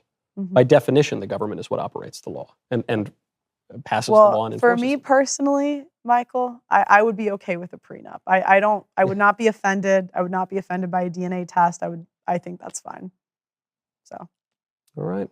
Well, listen. I hope you find a good man based on that. But I think you'll find a better man if you say I won't sign a prenup. I think I'll find a dumber man, but sorry. Because that is dumb. Let me know in 10 years if the marriage rates go up with this strategy. Well, look, they won't go up if people keep being big libs, but that's why I'm a little concerned that even people who rightly diagnose the problems with marriage are coming up with solutions that will not help in the end, namely men being selfish. I think that's kind of a mischaracterization of the way I would put it. I don't think protecting yourself is selfish. Or men, sort of walking away, as you put it earlier. I did not say that every guy should do that, so I don't know why you keep trying to say I said that. Suggested it would be a good strategy. No, I said that. I said that some men will. So. No, you literally said it's a good strategy to do that. And I didn't say they should do it. So I don't know what we're. So the phrase "it is a good strategy to" and "one should" are semantically identical. They mean exactly the same thing. It is an option. It is an option, but that's not. We all agree it's an option. We're just asking what's best to do. No, I don't. Again, I don't try to say what's. But you accidentally did. I try not to say what's best. I try to. Why not? You're a smart girl, Pearl. Why don't you tell us what you think? Well, because again, I think it's about what is and what the reality of the world is. And again, until you lower the risk for men and raise the reward, you're not going to see traditionalism return in any capacity. So. Okay, well, we'll see. Because I guess my way that I would impel people to engage in more traditional and I think lifestyles that are more conducive to their flourishing is just to tell them to do it and encourage them to do it. And when they do the thing, when they do the rational activity in accordance with virtue, that will lead to their happiness. So I think sort of by definition that will help.